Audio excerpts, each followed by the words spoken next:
October 11th, 1492. Somewhere out on the Atlantic Ocean, three wooden ships moan and shudder in the dark. The Santa Maria, the Pinta, the Nina, each one barely longer than a bowling lane, packed with 90 men who are equal parts exhausted and afraid. The smell is something else. 33 days of unwashed bodies, rotting provisions, bilge water sloshing in the holds. Salt spray has settled into everything. The timber, the rigging, the skin of every man aboard. Some of them are praying. Others are quietly talking about turning back. Most are just staring out into the nothing, wondering whether they're sailing toward the edge of everything. Christopher Columbus is standing on the deck of the Santa Maria, watching for anything. Birds, drifting wood, a shift in the color of the water. Something, anything, that might mean land is close. His crew has been talking about mutiny for days. The promised wealth of Asia feels like a fever dream now. He's been lying about how far they've traveled, keeping two separate logs, one real, one false, because the truth would have unraveled everything weeks ago. Nobody on these ships knows what's coming. Not Columbus, not his crew, not the captains of the other vessels. They believe they're headed for Japan, maybe China. They are not. Within a few hours, a lookout named Rodrigo de Triana will spot a white cliff glowing in the moonlight, and everything, every single thing, will change. Here's the part that matters, though. What most of us were taught about October 12th, 1492, is mostly a story someone polished until it stopped resembling what actually happened. The brave explorer, discovering a new world, the dawn of civilization and progress. It's been smoothed and simplified until the real thing is barely visible underneath. The real story is stranger, darker, and infinitely more layered than anything your history textbook bothered to include. What if Columbus died still believing he'd reached Asia, that he never once understood what he had actually stumbled into? What if this wasn't a discovery at all, but a collision? Two worlds slamming into each other, each one completely incomprehensible to the other. What if the most far-reaching consequences weren't anything anyone planned, but invisible biological forces that would end up killing more people than every war in recorded history put together? If you're using this to drift off to sleep, that's exactly what it's here for. So go ahead and subscribe if you like, and drop a comment telling me where in the world you're watching from and what time it is. I always look, and it never stops being strange. Singapore at sunrise, Seattle at midnight, Sao Paulo just before dawn, all listening to the same story. Tonight we're going back to 1492. Not the version you learned in school. We're going to feel what it was actually like when those ships made landfall. The smell of it, the confusion, the immediate misunderstandings that would echo for centuries. We're going to meet the Taíno people, who had built something remarkable across the Caribbean and who had absolutely no idea their entire world was about to end. We're going to follow Columbus through his increasingly unhinged wanderings across the islands.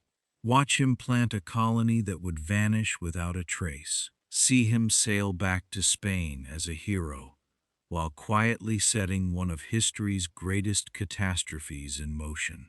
But more than any of that, we're going to look at the invisible revolution, the Columbian Exchange.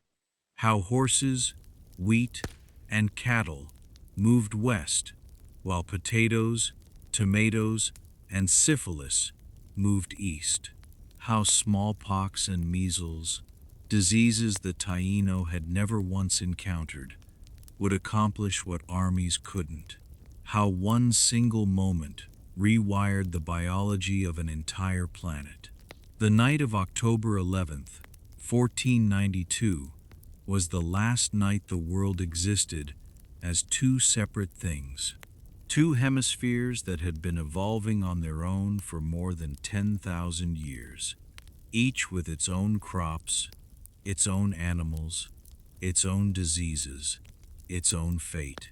In a few hours, they would collide, and nothing, not in Europe, not in the Americas, not anywhere, would ever look the same again. So settle in, get comfortable. We're about to sail into the most consequential morning in human history. Not because Columbus was a hero or a villain, though we'll look at both, but because this moment, this collision, set off forces that are still shaping your life today. Every time you eat a tomato, get in a car, catch the flu, hear English spoken in the Americas, or watch the sun go down over a world that has been completely remade, you're living inside the aftermath of October 12th, 1492. But before we follow those ships west, we need to understand the world Columbus was trying to escape. Because you can't really grasp what happened in the Caribbean without knowing what Europe looked like in 1492. And it wasn't what you'd imagine. Before we follow Columbus across the Atlantic, we need to understand the world he was desperate to leave behind. Because 1492 wasn't just another year. It was a hinge point. A moment when everything old was dying and everything new hadn't quite been born yet. Picture Europe in the late 15th century. Not the Europe of romantic paintings or Renaissance fairs.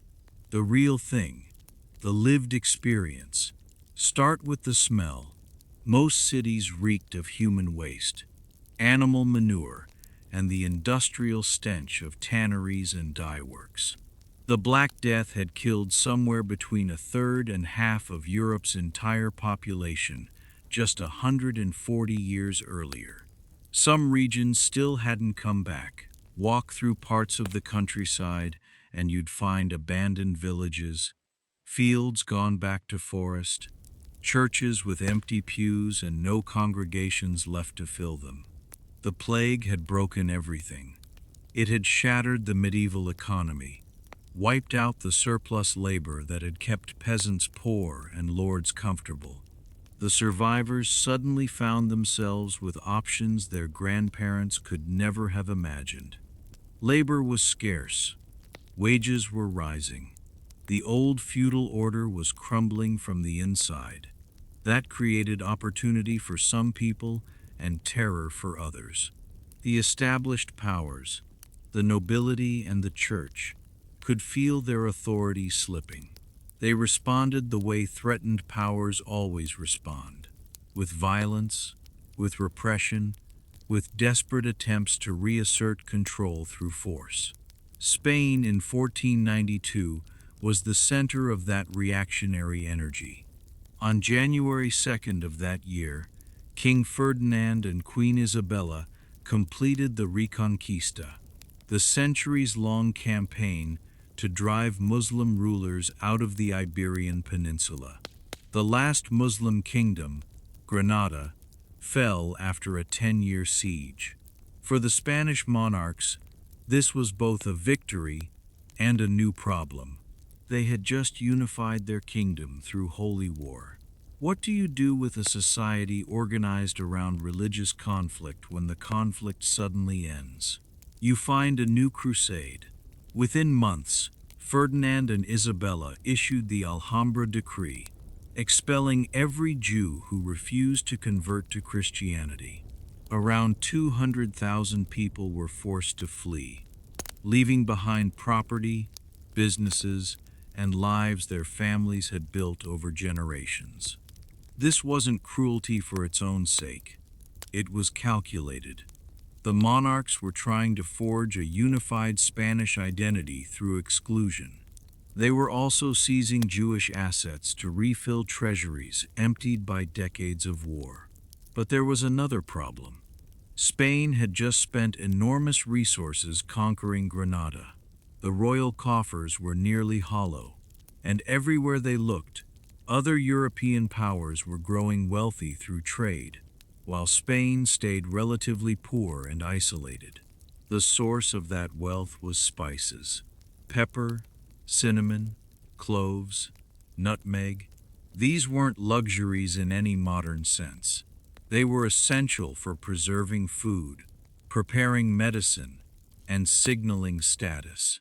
A merchant who controlled spice routes could grow richer than any king. And for centuries, those routes had been owned by Italian city-states, Venice and Genoa especially, working alongside Muslim and Asian intermediaries. Spices came from the East Indies, traveled through layered networks of traders across the Indian Ocean, up through the Middle East, and finally reached European markets. Every middleman took a cut. By the time pepper reached a European table, it might cost 30 or 40 times what it sold for at its origin.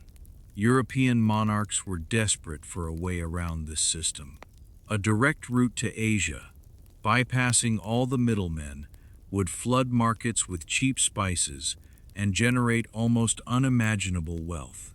Portugal had been working on this for decades, sending expeditions down the coast of Africa, slowly mapping a route around the continent toward India. Enter Christopher Columbus, born Cristoforo Colombo in Genoa, around 1451. He was the son of a wool weaver, not nobility, not even wealthy, just a skilled tradesman's family, trying to get by in a competitive city. Nothing in his background suggested he would remake the world. He went to sea young, probably in his early 20s, working merchant vessels in the Mediterranean. He learned practical navigation, how to read winds and currents, how to manage crews, and somewhere along the way, he learned something more dangerous. He learned to dream large. At some point, Columbus became consumed by an idea. Instead of sailing east to reach Asia, what if you sailed west? The earth was round. Every educated person knew that. Ancient Greek mathematicians had proven it. The question wasn't whether you could reach Asia by sailing west. It was how far you'd have to go. And this is where Columbus made his crucial error, or his crucial lie, depending on how charitably you want to read the evidence. He convinced himself, or claimed to have convinced himself, that Asia was much closer than it actually was. He studied ancient geographers, especially Ptolemy, but he cherry-picked the estimates that supported his theory.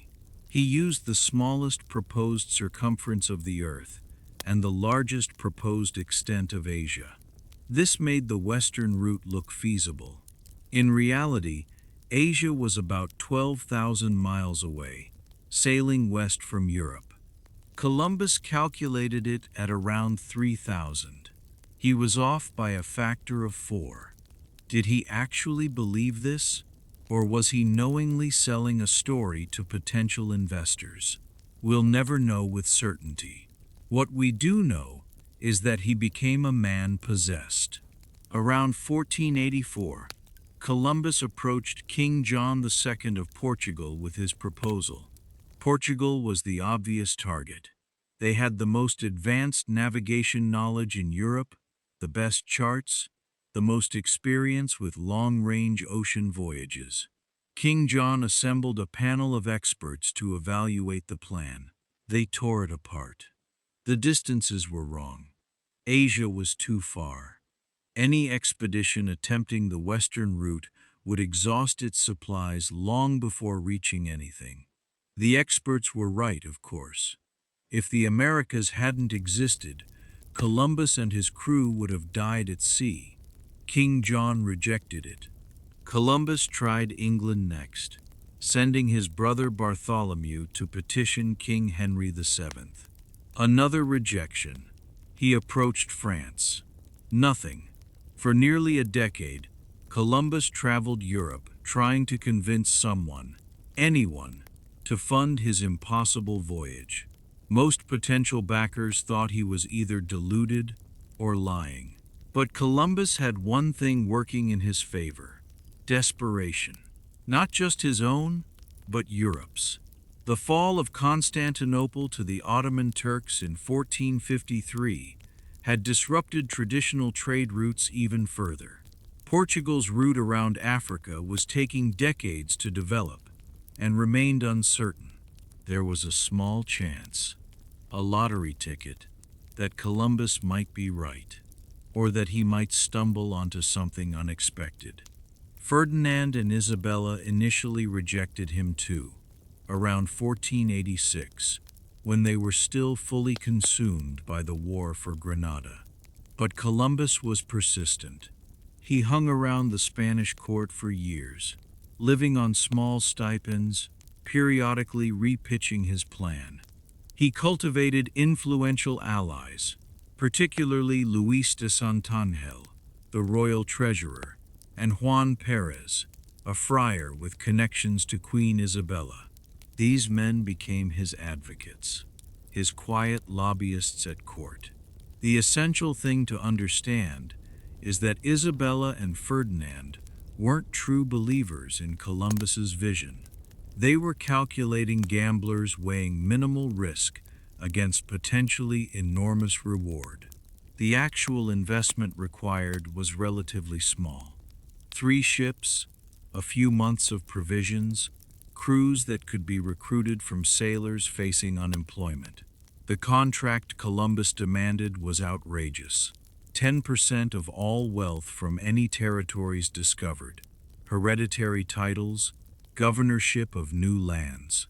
But those costs only kicked in if he succeeded. If he failed, if he simply vanished at sea like so many explorers before him, the crown would be out maybe 2 million maravedis, roughly the cost of hosting a modest royal banquet. Against that small risk, consider the upside. If Columbus somehow reached Asia, Spain would control a direct western route to the Spice Islands. They would break the monopoly held by Venice and Genoa.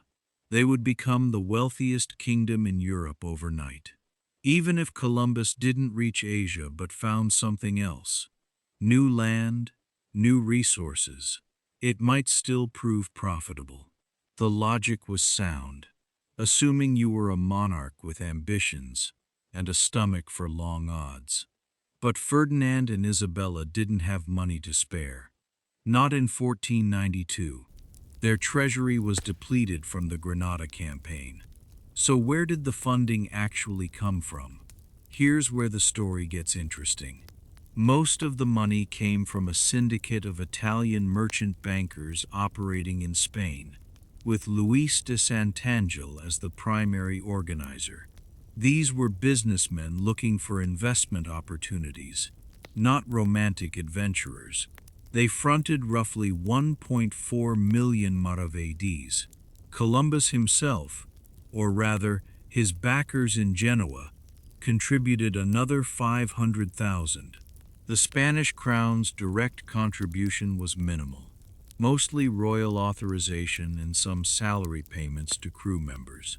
This wasn't a national expedition in any modern sense. It was closer to a public-private partnership, a venture capital deal with royal branding attached.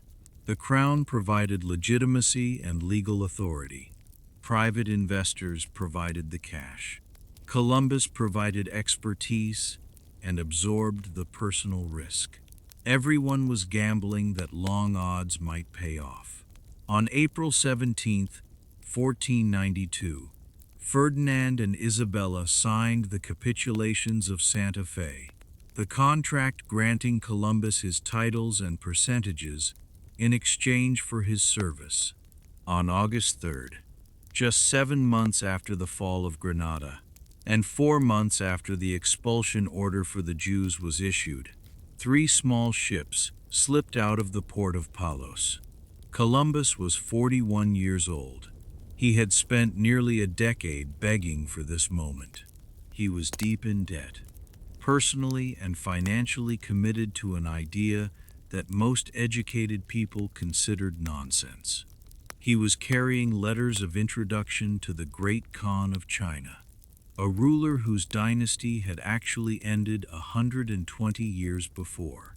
He had maps showing Japan roughly where the Caribbean actually sits, and he was sailing into an ocean that Europeans had barely touched, heading toward a continent they didn't know existed, carrying technologies and diseases that would reshape human history, none of which he intended or understood.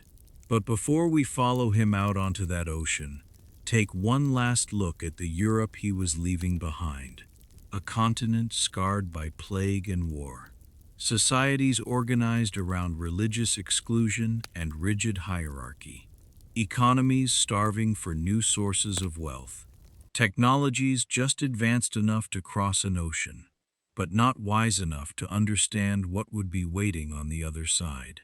Columbus wasn't a hero setting out to discover a new world. He was a stubborn, possibly deluded entrepreneur who had finally convinced some risk-tolerant investors to back his questionable business plan. He was a man of his time, shaped by its assumptions and blind spots, chasing goals that made perfect sense in 1492 and would look horrifying through any modern lens. The 3 ships that left Palos that morning carried roughly 90 men. Within a generation, the civilizations those men encountered would be devastated.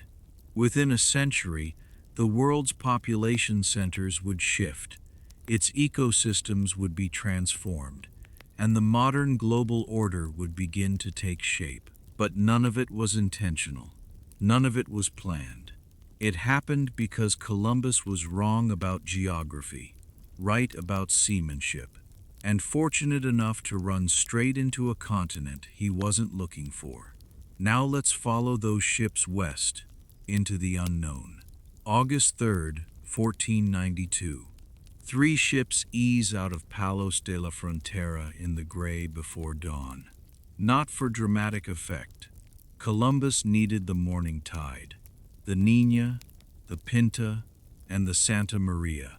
You've probably heard they were tiny, barely seaworthy vessels that made the crossing miraculous. That's not quite accurate. The Santa Maria was about 58 feet long, roughly the length of a modern bowling lane. The Niña and Pinta were smaller, closer to 50 feet. But here's what actually matters. These weren't little pleasure boats. They were working cargo vessels, designed to handle the rough Atlantic crossing to West Africa and back. The Santa Maria was a nao, a cargo carrier built to haul wine barrels and grain. The Niña and Pinta were caravels, faster, more maneuverable, better suited to exploration. Columbus didn't choose them because they were small. He chose them because they were proven Atlantic vessels, because their owners were willing to make the trip, and because the Spanish crown was funding this expedition on a budget that would make a modern accountant wince. But the real story isn't the ships. It's the 90 men aboard them. This is where the mythology really falls apart. You might picture Columbus sailing with a crew of convicts, criminals pulled from prison cells and pressed into service on a desperate voyage into the unknown. That's partially true, but it misses the bigger picture. Yes, 4 men had been granted royal pardons in exchange for joining the expedition. 4 out of 90. The rest were professional sailors, most of them from the Palos region, recruited through a combination of royal decree and old-fashioned social pressure. The Pinzon brothers, Martin Alonso and Vicente Yanez, were respected local ship captains who brought their own crews. Their involvement wasn't charity. They saw opportunity, potential profit from whatever trade routes or territories Columbus might turn up.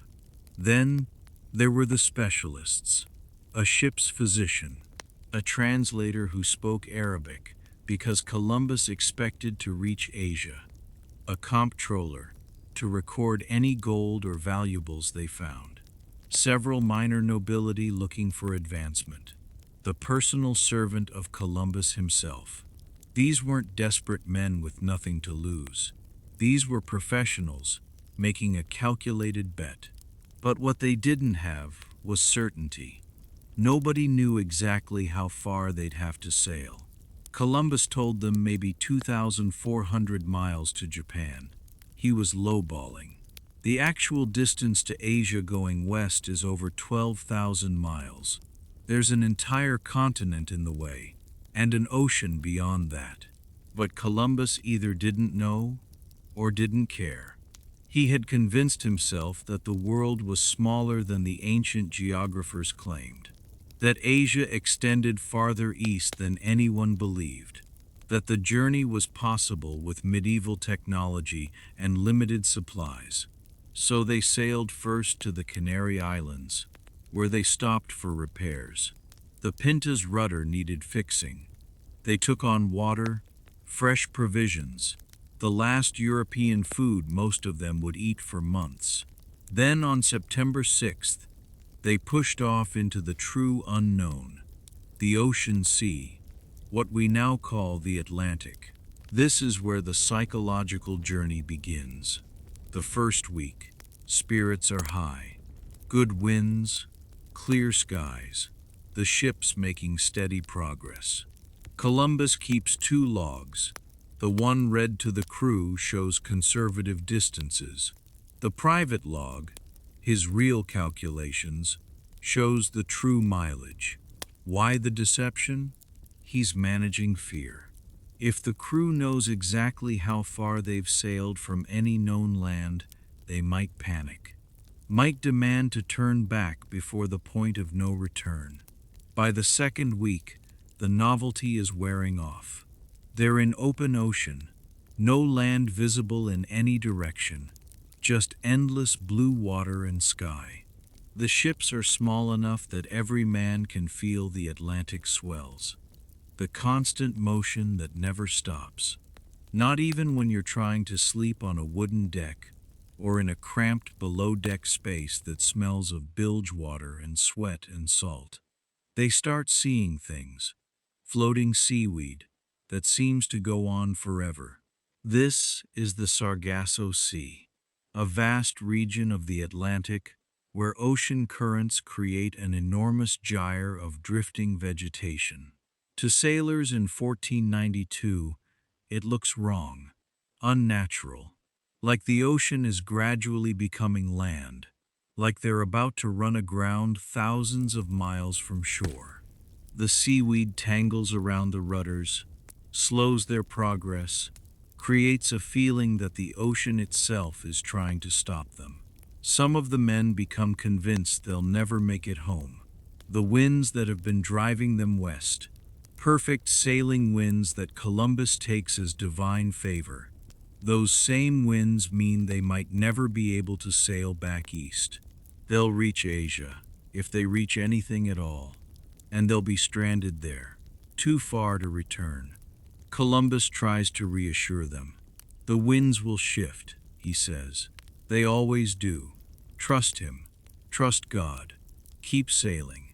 By late September, there are whispers of mutiny. Not organized rebellion, just the low murmur of men who have started to run the numbers. They've been sailing for 3 weeks. The distances in the public log, the ones the crew believes, add up to roughly the distance Columbus had promised to Japan. So where is it? Where's the land? The trade winds are still pushing them west, but provisions are beginning to matter. Water is rationed. The food is ship's biscuit and salt meat, monotonous and barely adequate. If they don't find land soon, they'll have to turn back while they still have enough supplies for the return trip. Assuming they can sail back, assuming the winds cooperate, assuming Columbus hasn't led them all toward their deaths. October begins with false hope. Birds appear, more and more of them flying overhead.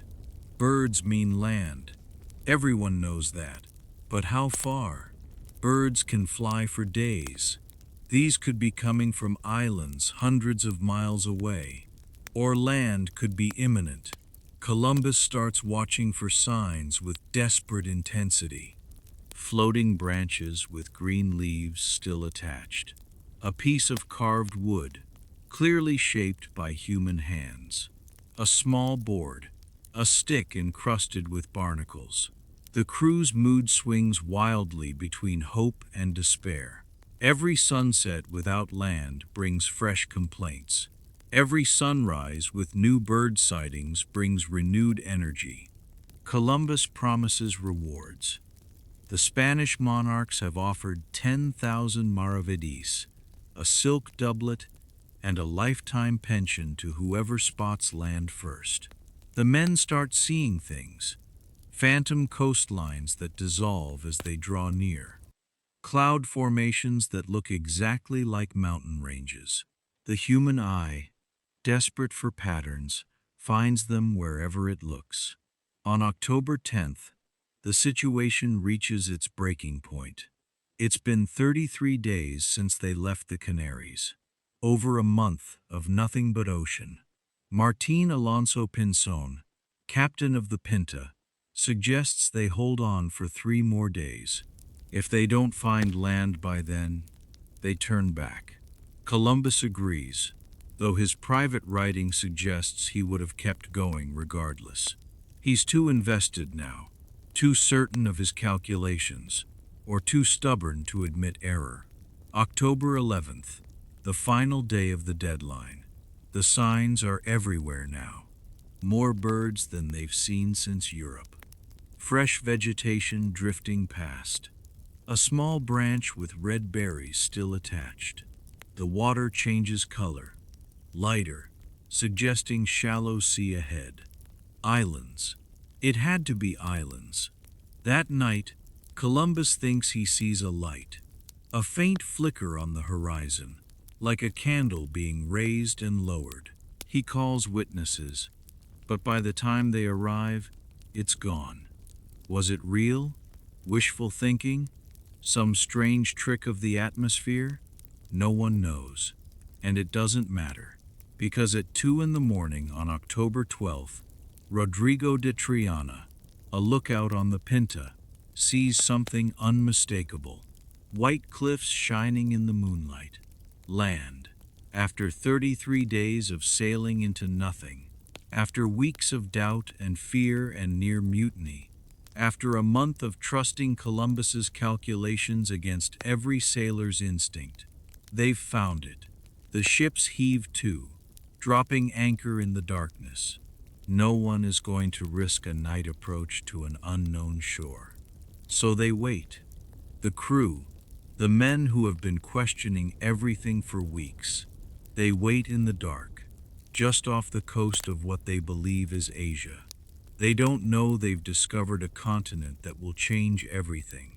They don't know they're anchored off an island whose people have been living there for centuries. They don't know that come morning, 2 worlds that have existed in complete separation for over 10,000 years are about to meet.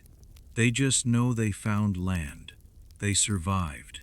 And whatever happens next, at least they're not going to die out here on the water. At 2 in the morning, on October 12, 1492, a sailor named Rodrigo de Triana was probably fighting sleep at his post on the Pinta.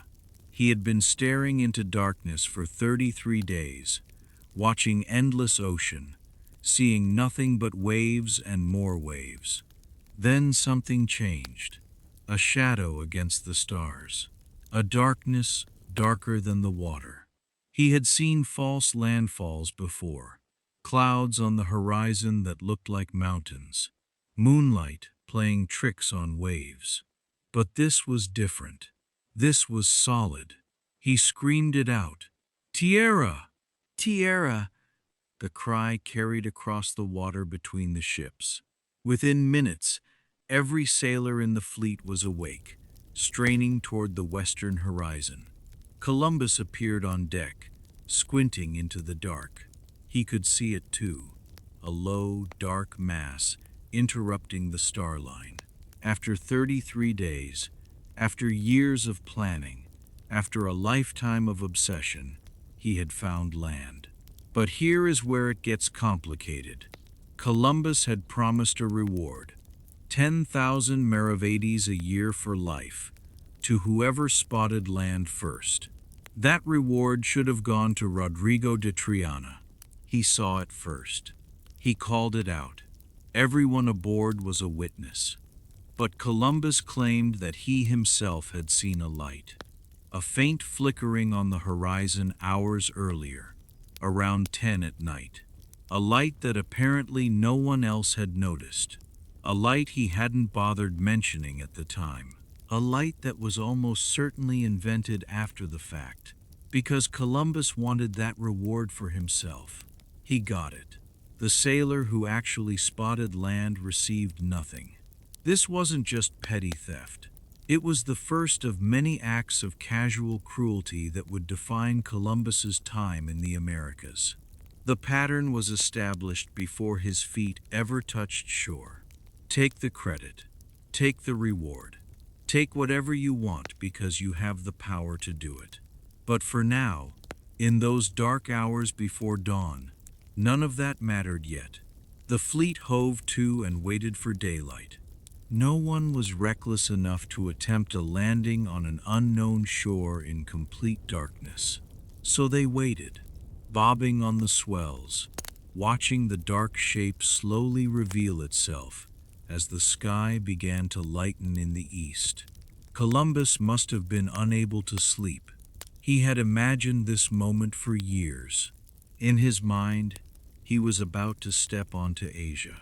Maybe Japan, maybe China, definitely somewhere fabulously wealthy, where people wore silk and traded in gold and spice. He was about to become the most famous man in Europe. History was about to remember his name forever. He was right about that last part, at least. As dawn broke, the island revealed itself. White beaches glowing in the early light, palm trees swaying in the breeze, green forest rising toward the interior, clear turquoise water, so transparent you could see fish moving in schools beneath the surface. It looked, Columbus would later write, like paradise, beautiful, lush, welcoming. Nothing like the storm-racked Atlantic they had been crossing for over a month. Nothing like the crowded, filthy, plague-scarred cities of Europe. This was something new, something that didn't fit any category they had words for. But they were not alone. From the forest, hundreds of eyes were watching them. The Taíno people of the island, they called Guanahani, had spotted the ships approaching the day before. 3 massive vessels, bigger than anything they had ever seen, with enormous white sails that caught the wind like wings. All night they had debated. What were these things? Who was aboard? Were they gods, spirits, enemies, traitors? The ships looked like nothing the Taíno had ever encountered. Their own canoes, some large enough to carry 100 people, were carved from single massive tree trunks. But these vessels were assembled from countless pieces, built up rather than hollowed out. The technology was completely alien. And now, as the sun came up, boats were being lowered from the ships. Men were climbing down into them. Men with pale skin. Men wearing strange layered clothing in the tropical heat. Men carrying bright metal objects and colorful banners. The boats began rowing toward shore. Imagine being on that beach. You have lived your entire life on this island. You know every tree, every reef, every current and tide. Your ancestors have been here for hundreds, maybe thousands of years. Your world is stable, comprehensible, ordered. And now these impossible ships have appeared, carrying people who look wrong, dress wrong, smell wrong. Probably everything about them violates your understanding of how the world is supposed to work. Some of the Taíno watching probably wanted to run. Others may have wanted to drive these strangers back into the sea before they could bring trouble. But the leaders, the caciques who made decisions for the community, held back. These strangers might be dangerous, yes, but they might also be valuable. New goods, new knowledge, new alliances. Better to wait, watch, see what they wanted. Columbus stepped into the surf sometime that morning. He was wearing his best clothes, his armor polished, the royal standard of Ferdinand and Isabella gripped in his hands. Behind him came his captains, carrying banners with green crosses and the initials of the Spanish monarchs. They were performing a ritual, a very specific legal ceremony Columbus had been instructed to carry out. They splashed through the warm Caribbean water, climbed onto the beach, and planted their flags in the sand. Then Columbus began reading aloud in Spanish to an audience that couldn't understand a single word. He proclaimed that this island and all its people now belonged to the Spanish crown. By the authority of the Pope and the Spanish monarchs, by right of discovery and Christian dominion, this land was now Spanish territory. The Taíno, watching from the tree line, had just been conquered. They didn't even know it. The ceremony of possession was a legal fiction, a paperwork exercise Europeans used to justify land grabs.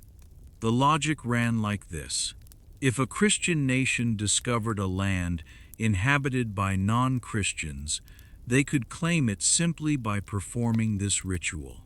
Plant a flag, read a proclamation, and suddenly you owned everything in sight. The people already living there. Their opinions didn't matter. Their prior occupation didn't count. In European legal theory, only Christians could truly own land. Everyone else was simply using it until the proper Christian owners arrived. It was absurd, of course. Imagine if it had worked in reverse. Imagine a Taíno canoe, somehow crossing the Atlantic, landing in Spain, and declaring that Seville now belonged to the cacique of Guanahani because they stuck a post in the ground and spoke some words in Arawak. The Spanish would have laughed, then probably killed them. But somehow, when Europeans did it in the Americas, they convinced themselves it was legitimate. After the ceremony, things got strange quickly. The Taíno cautiously began emerging from the forest. These were people who prized hospitality, who had deep cultural traditions of welcoming strangers, offering food, exchanging gifts. They approached the Spanish slowly, hands probably open to show they were unarmed. They brought parrots, balls of cotton thread, small carved objects, peace offerings, or perhaps curious attempts to open a trade relationship. Columbus and his men responded by producing glass beads, cheap glass beads, the kind available by the barrel in any European port. Red ones, mostly, and little hawk bells, tiny brass bells that made a faint, tinkling sound. They offered these trinkets to the Taíno in exchange for whatever the islanders were willing to give, and the Taíno were delighted. Glass was exotic to them, a material they could not manufacture. The beads were beautiful, colorful, perfectly formed. The bells made fascinating sounds. This seemed like a wonderful trade. They gave away cotton, parrots, small golden ornaments, in exchange for these extraordinary new objects. Both sides believed they were getting the better deal. But Columbus knew exactly what he was doing. In his journal that night, he wrote that these people would make excellent servants, that they could easily be converted to Christianity and put to work. that they appeared to have no weapons worth noting and could probably be conquered with just 50 men. He observed carefully that some of them wore small gold ornaments and were willing to trade them away for worthless trinkets. Gold, that was what mattered. These people had gold, and they would give it away for glass beads. He also wrote that they seemed generous, gentle, and peaceable, that they shared everything they had without hesitation, that they appeared to live in a kind of innocent paradise, without weapons or warfare or malice. You can almost hear him calculating. The traits that made the Taíno good people, generous, open, trusting, also made them ideal victims. Their openness was a vulnerability. Their hospitality was an opportunity. Their lack of iron weapons and their apparent unfamiliarity with organized warfare meant they could be exploited at minimal cost. What Columbus didn't write, but what we can infer from later accounts, is that the first contact was probably deeply unsettling to both groups. The Spanish must have been disturbed by how different everything was. The Taíno nakedness, their inability to understand any European language, the simple technology they used, all of it challenged European assumptions about what civilization was supposed to look like. These people didn't fit any existing category. They weren't Muslim, weren't Asian, weren't African. They were something entirely outside European experience. And the Taíno must have been equally confused. These pale strangers wore layer upon layer of clothing in tropical heat. They had extraordinary metal tools that could cut through wood like it was soft clay. They carried weapons that made loud noises and could kill from a distance. But they also seemed helpless in basic ways. They didn't know which plants were edible. They couldn't navigate a canoe properly. They seemed to have no understanding of the local environment. They were simultaneously impressive and incompetent, powerful and vulnerable at once. Neither group fully understood what was happening. Columbus believed he was in Asia, beginning a trading relationship with subjects of the Great Khan. The Taíno thought they were welcoming strange visitors who would eventually move on, probably after trading for a while. Both were catastrophically wrong. This wasn't a trade relationship beginning. This was a collision between worlds. The first moment of a conquest that would destroy the Taíno people within 2 generations and transform the Americas forever. But on that October morning, with the sun warming the beach and goods changing hands and everyone smiling despite understanding nothing the other side said, it probably felt peaceful, hopeful even. 2 peoples meeting for the first time, curious about each other, open to whatever might come next. The violence would come later. For now, there were just parrots and glass beads, and nobody yet understood what they had started. But before we follow Columbus further into the story, we need to understand what was actually there. Not the fantasy islands he imagined, not the outskirts of Asia he believed he'd found, but the real place, the real people, the civilization that had been building itself for over 1,000 years before 3 Spanish ships appeared on the horizon. The Caribbean islands weren't empty. They weren't primitive. They were home to somewhere between 1 and 3 million people, depending on which estimates you trust. The Taíno, as they called themselves, meaning good or noble people, and they had built something remarkable across these scattered islands. Not a single unified empire like the Aztec or Inca, but something subtler, a network of chiefdoms connected by kinship, trade, and shared culture stretching from Cuba to Puerto Rico, from Hispaniola to the smaller islands of the Lesser Antilles. Think about what that meant. These weren't isolated communities. living on individual islands with no contact between them. The Taíno were master seafarers.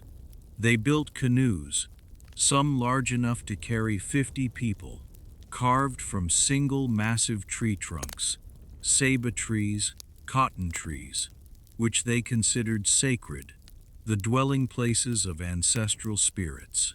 They would hollow these giants using controlled fire and stone tools, a process that could take months.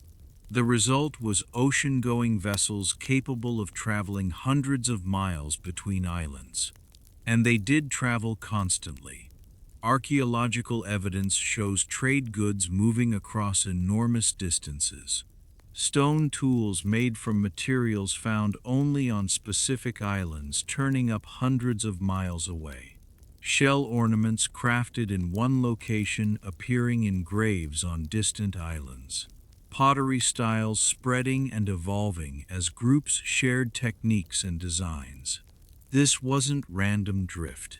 It was systematic exchange, networks of kinship and obligation that kept the islands connected. When you were born Taíno, you weren't just part of a village. You were part of a lineage that probably had relatives on half a dozen islands. Marriage alliances connected chiefs across vast stretches of water. If your island got hit by a hurricane and your crops were destroyed, you had cousins 3 islands away who would help you survive until the next planting season. It was a meta-population structure, engineered deliberately, a civilization built to survive Caribbean storms, droughts, and disasters by spreading its people across the water. Their daily life was sophisticated in ways Columbus never recognized. He saw them as simple because they didn't wear much clothing in the tropical heat and didn't use metal tools. But simple isn't the same as primitive. The Taíno had developed what anthropologists call intensive horticulture, a system that could feed large populations without the environmental destruction of European-style agriculture. Their main crop was cassava, also called yucca, a starchy root that could grow in poor soil and withstand drought better than most grains. But cassava is naturally toxic. It contains cyanide compounds that will make you seriously ill, or kill you if it isn't processed correctly. The Taíno had figured out complex preparation techniques. They would grate the root, squeeze out the poisonous juice through woven strainers, then dry the remaining flour and bake it into bread. This bread, casabe, could last for months without spoiling, perfect for island life, where storms could destroy fresh crops without warning. They also grew sweet potatoes, beans, peppers, peanuts, and pineapples. They planted in mounded fields called conucos, which improved drainage and created microclimates that let them grow multiple crops in the same space. They weren't just farming. They were practicing what modern agronomists would call permaculture, building sustainable food systems that enriched rather than depleted their environment. And they had time for art. So much art. The Taíno created elaborate ceremonial objects carved from stone, shell, and wood. Their zemis, spiritual objects that represented gods and ancestors, were crafted with extraordinary skill. Some were small enough to carry in a hand. Others were massive stone figures that required coordinated effort to create and move. These weren't idle decorations. They were the center of Taíno, religious and political life. Because Taíno society was deeply spiritual in ways that Europeans couldn't quite grasp. They believed in a world filled with invisible powers, spirits that inhabited everything from the great ceiba trees to the smallest stream. The zemis were physical representations of those powers, objects through which the spiritual world could communicate with the living. Chiefs kept the most powerful zemis, consulted them before major decisions, deployed them in ceremonies that reinforced their authority. Their social structure was complex and hierarchical, but not in the European sense. At the top were the caciques, the chiefs who ruled individual villages or alliances of villages. But a cacique's authority wasn't absolute.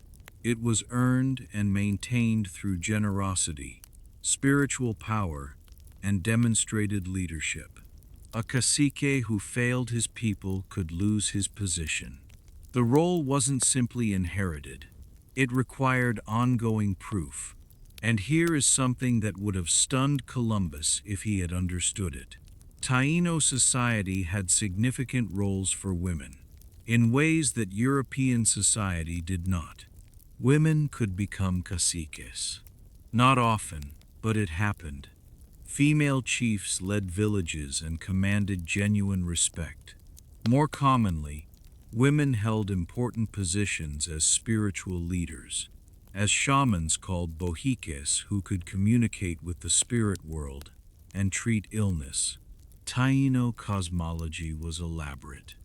They had creation stories that explained the origin of their people and their islands. In one, humans emerged from caves in the earth, led out into the world by a great ancestor. The sun turned some of these first beings into trees, birds, and animals. Those who remained became the Taíno. Another story told of how the islands themselves were formed when a great gourd, containing all the waters of the world, was shattered, flooding the land until only the highest mountain peaks remained, and those became the Caribbean islands. They believed in an afterlife, a paradise called Coibe, where the souls of the dead went to feast and dance forever. The dead weren't truly gone. They remained present, accessible through ritual and through the zemis. Ancestors could advise the living, warn of dangers, lend their power to descendants. This is why the Taíno practiced elaborate burial customs, carefully placing bodies alongside grave goods that would serve them in the next world. Columbus saw none of this, or rather, he saw it and couldn't understand it. He noticed gold ornaments and assumed he must be near wealthy kingdoms. He witnessed their generosity and assumed they would be easy to exploit. He watched their spiritual ceremonies and dismissed them as devil worship or primitive superstition. Most tragically, he saw their initial friendliness and open reception and mistook it for weakness. The archaeological record tells a different story. Taíno settlements show clear signs of sophisticated social organization. Large plazas for ceremonies and ball games. Yes, they had formalized ball games, played with rubber balls on proper courts. Specialized structures for chiefs and spiritual leaders. Evidence of craft specialization, with some villages focusing on pottery, others on stone carving, others on producing shell ornaments for trade networks. This was a civilization with division of labor. Artists, specialists, enough surplus production to support people who didn't grow their own food. Population density was higher than Columbus realized. Some estimates suggest Hispaniola alone held over 1 million people. The islands weren't pristine wilderness. They were carefully managed landscapes where human beings had been living for centuries, shaping the environment through controlled burning, selective planting, and deliberate resource management. And they had history, centuries of it. Stories passed down through generations about legendary chiefs. Great storms survived, wars fought and resolved, migrations and alliances and ancient feuds. When Columbus arrived, the Taíno were in the middle of their own complex historical moment, managing pressure from Carib raiders to the south, navigating political tensions between different chiefdoms, adapting to environmental changes they had tracked over generations. They were living, breathing, complicated human beings with full interior lives. They fell in love. They grieved. They worried about their children. They took pride in their work. They argued about politics, told jokes, sang songs. They had individual personalities, ambitions, fears, private dreams. They were not a monolith. They were not simple. They were not waiting for someone to discover them. They were there, living, managing, building, when three strange ships appeared, and everything changed forever. Within a few decades, 90% or more of them would be dead. Their languages would be disappearing. Their oral histories would be lost. Their sophisticated understanding of Caribbean ecology, developed over 1,000 years, would be forgotten. But we're getting ahead of ourselves. On the morning of October 12, 1492, the Taíno people of Guanahani had no idea what was beginning. They saw strange ships and strange men, and approached with the curiosity and hospitality their culture demanded. They offered gifts. They showed kindness to strangers who had clearly traveled far. They acted, in other words, like civilized people receiving visitors. And Columbus, standing on that beach, saw everything and understood nothing. Columbus wasn't satisfied with San Salvador. How could he be? This small island had friendly people, beautiful beaches, and almost no gold. Well, almost none. The Taíno wore tiny gold ornaments, fragments barely worth noting. But to Columbus, those small pieces were breadcrumbs leading to a vault. He just had to follow them. So he asked, in his clumsy combination of gestures and the few words he'd picked up, where the gold came from. The Taíno pointed south and west. They used a word that sounded like Cuba. Columbus heard what he needed to hear. Cuba. That had to be Cipangu. Japan. The island Marco Polo had described as having palaces roofed in gold. Never mind that the Taíno were clearly pointing to another island. Never mind that nothing about these people or their villages suggested proximity to sophisticated Asian civilizations. Columbus had decided Cuba was Japan. On October 14th, just 2 days after the initial landing, he was already moving on. He took 16 men with him, not as guests, as captives, guides, interpreters, proof. The word took does a lot of heavy lifting in historical accounts. It sounds almost passive, like gathering shells from a beach. But these were people, men with families, communities, lives they hadn't planned on leaving. Columbus justified it as necessary. How else would he communicate with other islands? How else would he find the gold? The ends justified the means. They always do, until history turns around and asks the uncomfortable questions. For the next 2 weeks, Columbus Island hopped through the Bahamas. Every island was beautiful. Every island had friendly people. Every island had little or no gold. He named them as he went. Santa Maria de la Concepcion, Fernandina, Isabella, names that meant something to him and his crew, and nothing to the people who had lived there for centuries. The pattern that would define European colonization for the next 400 years emerged with remarkable speed. Arrive, claim, rename, move on. The Taíno guides kept pointing westward. Bigger islands, they seemed to say. More people, perhaps understanding that Columbus was obsessed with the yellow metal, perhaps hoping he would leave their home islands in peace. They indicated that yes, to the west there was gold. Whether they were telling the truth, telling him what he wanted to hear, or simply trying to redirect him somewhere, anywhere else, we'll never know. On October 28th, Columbus reached Cuba. And here is where his delusions began hardening into something more troubling. Cuba wasn't a small island. As he sailed along its northern coast, day after day, the land kept extending to the horizon. This wasn't one of the modest islands he'd been jumping between. It was big. Big enough to be a continent. Big enough to be Asia.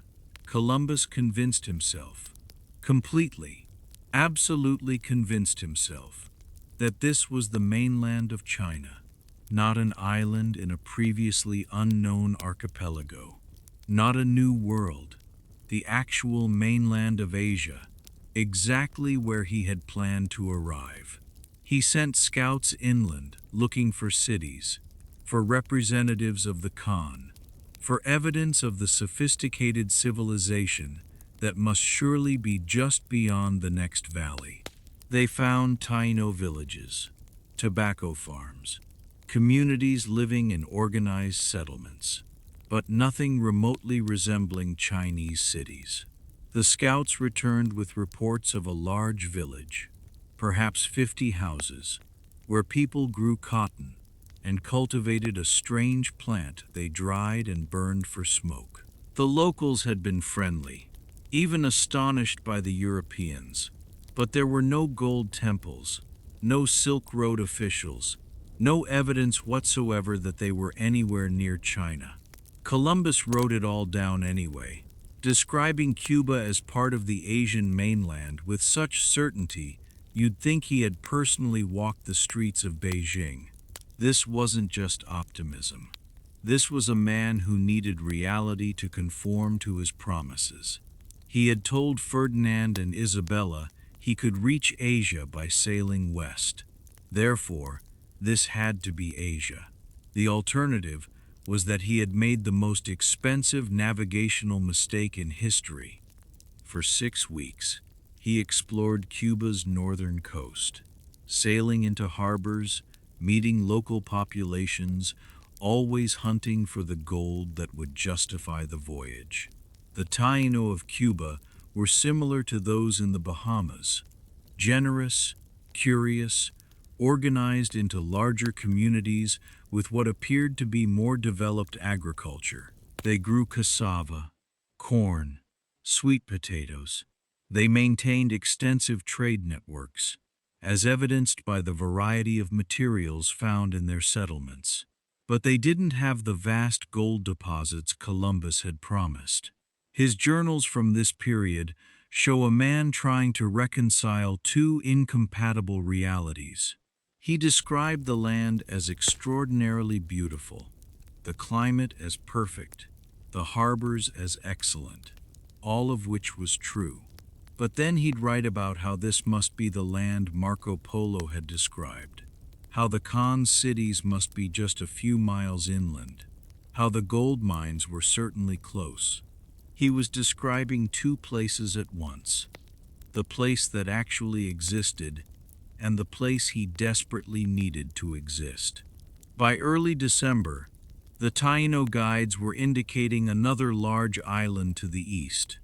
They called it Bohio, which Columbus heard as Haiti or Hispaniola, and there, they seemed to say, was gold, real gold, lots of it.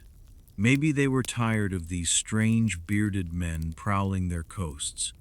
Maybe they genuinely knew of gold deposits on the larger island. Maybe they were simply telling the increasingly frustrated admiral what he clearly wanted to hear. Columbus sailed east, and on December 6, 1492, he reached the island that would become the center of Spanish colonization in the Americas. Hispaniola was different from the start, larger than Cuba, with more varied terrain, mountains visible from the coast. And the Taíno here did have more gold. Not mountains of it, not golden rooftops, but visible amounts. People wearing gold jewelry, gold dust in riverbeds. small-scale extraction operations. Columbus's mood transformed. Here, finally, was something he could bring home. Evidence that these islands held real resources worth developing. He wrote with renewed energy about rivers that must surely run with gold, about mountains that certainly concealed mines, about people who undoubtedly knew where far greater stores could be found. His certainty was back, but it was built less on evidence than on necessity. The relationship with the Taíno of Hispaniola began the same way as all the others. Friendly exchanges, gifts traded, mutual curiosity. But there was an edge now. Columbus was pressing harder about gold. His men were ranging further inland without permission. The guides taken from other islands had no way home. And Columbus was writing in his journal about how easily these people could be conquered, how a small force could subdue the entire island. The delusion was complete. He had convinced himself he was in Asia, that these islands were the outer territories of the great Khan's empire, that immense wealth was simply waiting to be claimed. He had stopped seeing what was actually there. A thriving Caribbean civilization, complex societies perfectly adapted to their environment over thousands of years, people with their own systems, values, and ways of living. Instead, he saw resources, opportunities, souls to convert and labor to exploit. His men were growing restless too. Months at sea, promises of gold, small amounts found. The adventure was wearing thin, becoming something more ominous. They had crossed an ocean to get rich, and so far the most significant achievement was not dying and planting flags on islands that had never asked for them. Then, on Christmas Eve 1492, exhausted from weeks of exploration along Hispaniola's northern coast, Columbus did something uncharacteristic. He went to sleep, leaving a ship's boy at the helm of the Santa Maria. The flagship, the largest vessel in his fleet, left in the hands of an inexperienced boy while the crew slept. Professional sailors didn't do this. But Columbus was tired, stressed, living in the gap between what he'd promised and what he'd actually found. What happened next would change everything, though no one knew it yet. The Santa Maria drifted in calm water, and then it ran aground on a coral reef. On Christmas morning 1492, Columbus woke to disaster, and like everything else on this voyage, he would find a way to read it as providence. Picture the scene. It's Christmas morning, 1492, but there are no churches here, no bells, no snow, just warm air heavy with salt and the smell of wet timber, and the sound of waves hitting ground they shouldn't be hitting.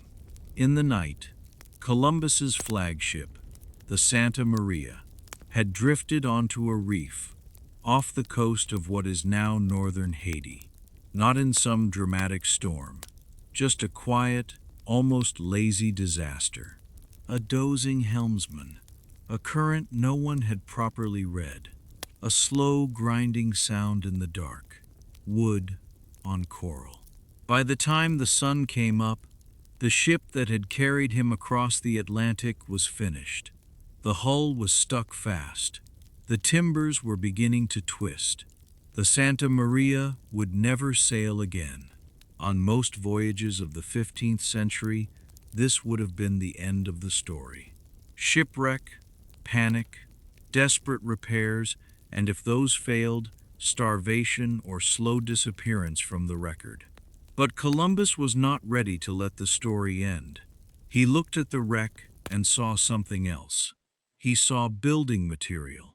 The Taíno on shore helped evacuate the cargo. Gold trinkets, food stores, the ship's cannon, iron tools. They paddled back and forth in canoes as the Spanish crew hauled out beams and planks, cutting and prying them from the dying ship. What had been a symbol of European power was now just a pile of timber waiting to be repurposed. From that wreckage, Columbus and his men began building something new. A fort, a foothold, the first European settlement in the Americas. They called it La Navidad, the Nativity, the birth. It wasn't a city, not even a town.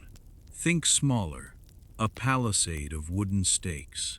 A few rough buildings with plank walls and thatched roofs, storage for barrels of food and trade goods, a place to keep gunpowder dry, a crude watchtower, more symbolic than effective, surrounded not by empty wilderness, but by Taíno villages, fields of cassava, and well-tended gardens. To the Taíno, who were accustomed to building large communal structures and organizing village life, the little wooden fort must have seemed more like a guest hut than the capital of anything. But to Columbus, it was enormous. A European outpost on the far side of the ocean, proof he could present to his monarchs. A claim hammered into the coastline with Spanish nails and Catholic names. The Santa Maria couldn't sail home, but the Niña could. And the Pinta, after going missing for weeks, had finally rejoined the expedition. Not everyone could fit on the return voyage. Space was limited. Political calculations were not.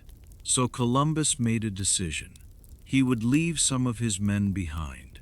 We know the number, 39, almost always given with that quiet, ominous precision.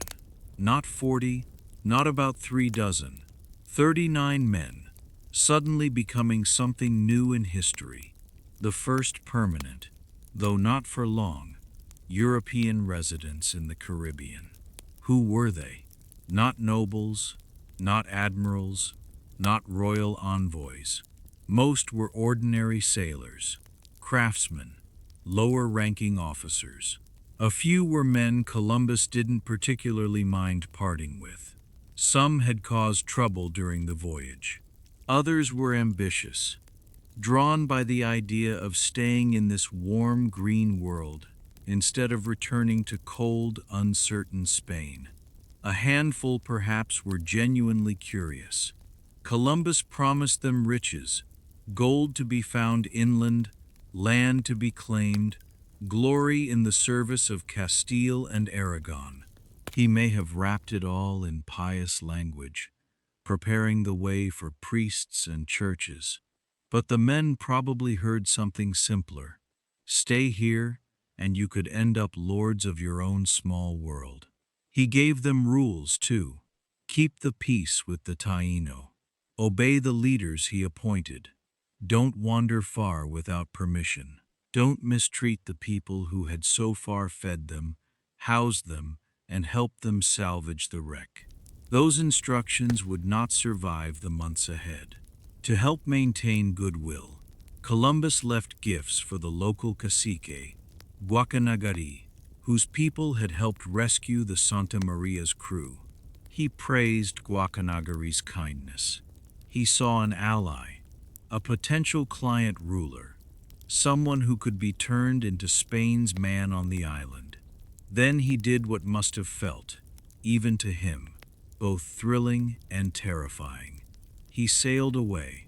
The Niña and the Pinta lifted anchor and headed east, carrying Columbus, a handful of Taíno captives, animal skins, strange plants, stories of islands rich with gold, and one enormous unspoken promise. This was just the beginning. You can almost imagine the silence that followed, the way it settled in after the ships shrank toward the horizon, the creak of the fort's wooden walls in the afternoon heat, the buzz of insects, the distant laughter of Taíno children. 39 men, alone on an island that seemed friendly, an island they didn't understand, an island that didn't need them. Back on the ships, Columbus was already reshaping events in his mind. To the Catholic monarchs, he would present La Navidad not as a desperate improvisation after a shipwreck, but as a deliberate foundation, a beachhead of Christendom. He would describe the Taíno as generous, innocent, ripe for conversion. He would speak of rivers glinting with gold, of trees bearing strange fruits year-round, of a climate that felt like Eden. He would not, because he could not, describe what would happen next at La Navidad. No European witnessed it. There were no diaries from inside those walls, no official reports, only rumors and fragments gathered afterward, when it was already too late. What likely happened? Start with human nature. 39 men, most of them young, armed, and suddenly freed from direct supervision, surrounded by people who seemed, to them, unarmed and vulnerable. A community where hospitality was expected, generosity was a virtue, and social rules were completely different from anything in Castile. Temptation was everywhere. Taíno women, food stores, local gold ornaments. The Spaniards had firearms, steel blades, and a belief, explicitly encouraged by their leaders, that they represented a superior civilization with divine sanction. Contemporary accounts written after the fact suggest some of the men at La Navidad quickly discarded Columbus's warnings. They left the fort. They went inland, sometimes in small armed groups, visiting other villages and demanding food, women, and gold. What had begun as a friendly alliance with Guacanagari's people eroded under the weight of those abuses. The Taíno were not passive. They had their own political rivalries, their own regional powers.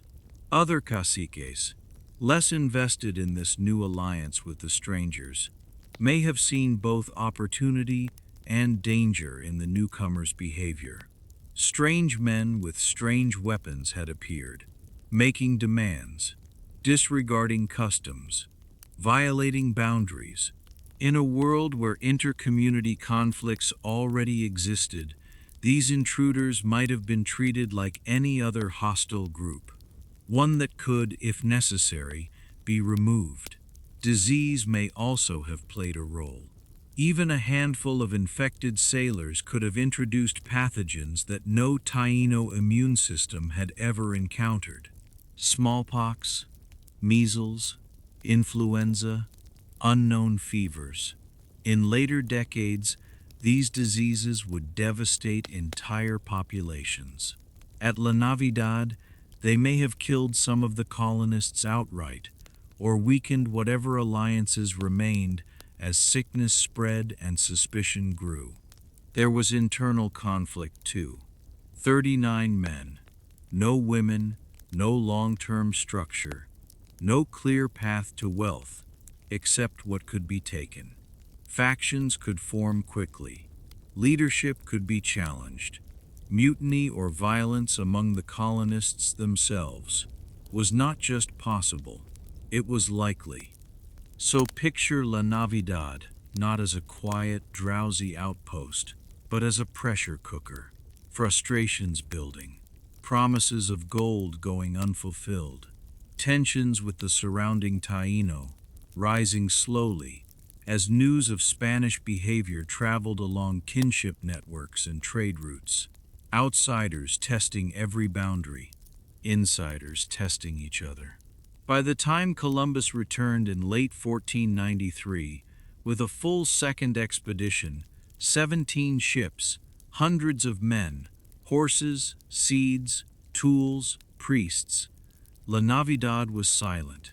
The fort was in ruins. Charred wood, scattered belongings. No 39 men stepping out to greet their admiral.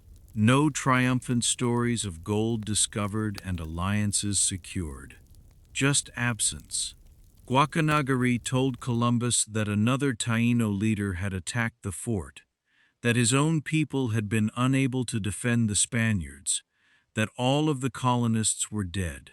He even displayed wounds, scars that may have been genuine or carefully emphasized for the moment. Was he telling the truth, or a version of it shaped to protect his own position? Were the Spaniards killed in a single coordinated attack, or hunted down in small groups as they wandered too far? Did some die of disease before any fight occurred? Did they turn on each other? We don't know. We have Columbus's account, colored by anger and disappointment. We have later Spanish reports trying to rationalize a failure no one wanted to own. And we have the Earth itself. For decades, archaeologists have searched the northern coast of Haiti for La Navidad. They've found sites with Spanish artifacts, nails, beads, ceramic fragments, crossbow bolts, early 16th century objects. They've traced shorelines that have shifted, rivers that have changed course, villages that rose and fell. Some evidence points to a likely area near the modern town of Caracol, but an unequivocal, universally accepted identification has never been made. Part of the mystery is simply erosion. Coastlines move, storms erase evidence, wooden palisades rot. A small, hastily built fort standing for less than a year doesn't leave the kind of footprint that archaeologists dream about. What remains is scattered, mixed with Taíno material, obscured by centuries of later activity. So La Navidad lives in a strange space between presence and absence. We know it existed. We know roughly when it was built and when it vanished. We can trace the likely forces at work: greed, misunderstanding, disease, conflict, isolation. But we cannot reconstruct the final days with any certainty. Was it primarily a Taíno uprising in response to abuse? An epidemic that left the colonists too weakened to defend themselves? A collapse from within, leaving a fractured group vulnerable to attack? The most honest answer is probably some combination of all three. What we can say is this: the first European colony in the Americas did not fail because the environment was too harsh, or because the land was empty and unforgiving. It failed in the middle of a living, complex society that responded, in its own ways, to the sudden arrival of armed strangers. La Navidad was supposed to be a birth, a beginning. In a sense it was. Its failure shaped everything that followed. When Columbus established his next settlement, La Isabela, he approached it differently. More men, more fortifications, more direct control, far more violence. The little fort built from the bones of the Santa Maria had burned, and with it, one possible path of encounter between two worlds. What rose from its ashes would be something much darker. For now, let the ruined palisade fade in your mind, the charred posts slowly returning to earth, the last echoes of shouted arguments and distant drums dissolving into the sound of the night sea. The ships are coming back, and this time, they're not leaving. The ocean on the way home was not the same ocean they had crossed in September. On the westward journey, the Atlantic had been strangely still, almost suspiciously so. On the way back, it seemed to remember what it was. The winds howled. The waves rose like dark walls. The fragile wooden ships that had carried them into history were suddenly just pieces of timber in a vast, indifferent machine of water and air. Columbus left the Caribbean in January 1493. The Santa Maria was gone, wrecked on Hispaniola's shores. The men left behind at La Navidad were a gamble he could only hope wouldn't come back to haunt him. He sailed in the Niña, with the battered Pinta limping alongside. For a while the winds were kind. Then, in February, the Atlantic turned. Picture it, a winter storm rolling across the North Atlantic. Before satellites, before barometers, before anyone fully understood how large this ocean actually was. The sky thickens. Clouds stack like layers of iron. The wind shifts, rises, twists. The waves grow until the ships are climbing and falling like toys on the chest of something restless and enormous. The fleet is separated. The Pinta vanishes into sheets of rain and foam. On the Niña, sailors pray, vomit, lash themselves to anything solid. The masts groan. The hull shudders as the sea tries to peel it apart, plank by plank. Columbus, who had wagered everything on this voyage, his reputation, his finances, his life, now had to face a single brutal truth. If the Atlantic swallowed them here, the discovery would vanish with them. No charts, no maps, no written record left behind in Europe. Just a few carved crosses on Caribbean shores, and some half-remembered stories among the Taíno. So he did something that tells us as much about his mind as about his courage. In the middle of a storm that could kill them all, he sat down and wrote. He wrote letters. He wrote reports. He wrote lists of islands, descriptions of peoples, promises of gold and souls ready for conversion. He sealed some of these documents in barrels and threw them overboard.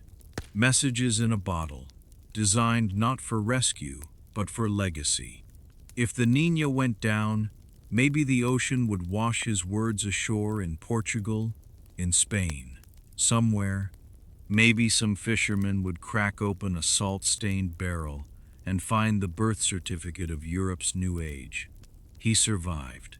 The Niña, battered but intact, made landfall in the Azores, then Portugal, then finally Spain. The Pinta, driven off on its own by the storm, also survived, arriving separately. The ocean had tried to erase the story. It failed, and the story reached shore, and almost immediately began to mutate. Columbus's letters moved fast. One of them, addressed to the Spanish monarchs but quickly copied and translated, swept across Europe like an early modern viral dispatch. Printers in Barcelona, then Rome, then Basel and Paris turned it into pamphlets. Within months, people who had never seen the sea were reading about islands where the trees stayed green all year, where the air was warm and soft, where the people went mostly unclothed and appeared to lack iron, horses, and, crucially, serious weapons. The letter was part observation, part advertisement, part sales pitch. He described the Taíno as generous, open, and easy to manage. He noted they had no steel, no cavalry, no organized armies.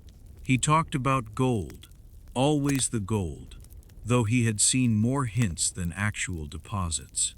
He described the land as fertile, the harbors as excellent, the possibilities as limitless. He called the places he had reached the Indies, still insisting he had found the edges of Asia, but in the European imagination, something else was beginning to take shape. A new world, not new in any real sense. The Americas had been inhabited for tens of thousands of years, but new to the maps, new to European greed, new to kings, merchants, and priests, who read his words and saw in them a blank page waiting to be written on. By the time Columbus reached Spain in March 1493, his own story was already circulating ahead of him. The return to Barcelona felt like a stage play he had been cast in without quite knowing it. Ferdinand and Isabella were not in Seville or Palos, wherever a modest sailor might ordinarily report in. They were in Barcelona.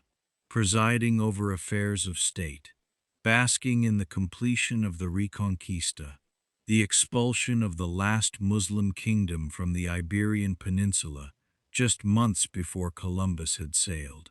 So the court moved toward this new marvel with slow, ceremonial gravity. News had prepared them. The storm-surviving admiral had come back with tales of lands beyond the Western Sea. He had not just words, but proof. He brought parrots with feathers like splinters of jungle light. He brought woven cotton textiles, strange plants, perhaps a sliver of gold and a few pieces of worked metal. But most powerfully, he brought people. Taíno men taken from their islands, dressed now in European cloth, their hair perhaps trimmed, their ears no longer hearing the soft surf of Caribbean beaches, but the echoing stone of Spanish courtyards and cathedrals. They were presented almost as living evidence, proof that the stories were true. Look, the message said, here are people from the lands beyond the sea, the Indians, proof in human form. In Barcelona, they walked near the front of processions.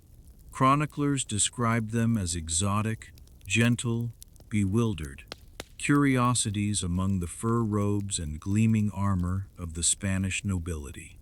Some were baptized, some were given new names, some tried to communicate through gestures and broken fragments of language to men who had no real interest in understanding them as equals.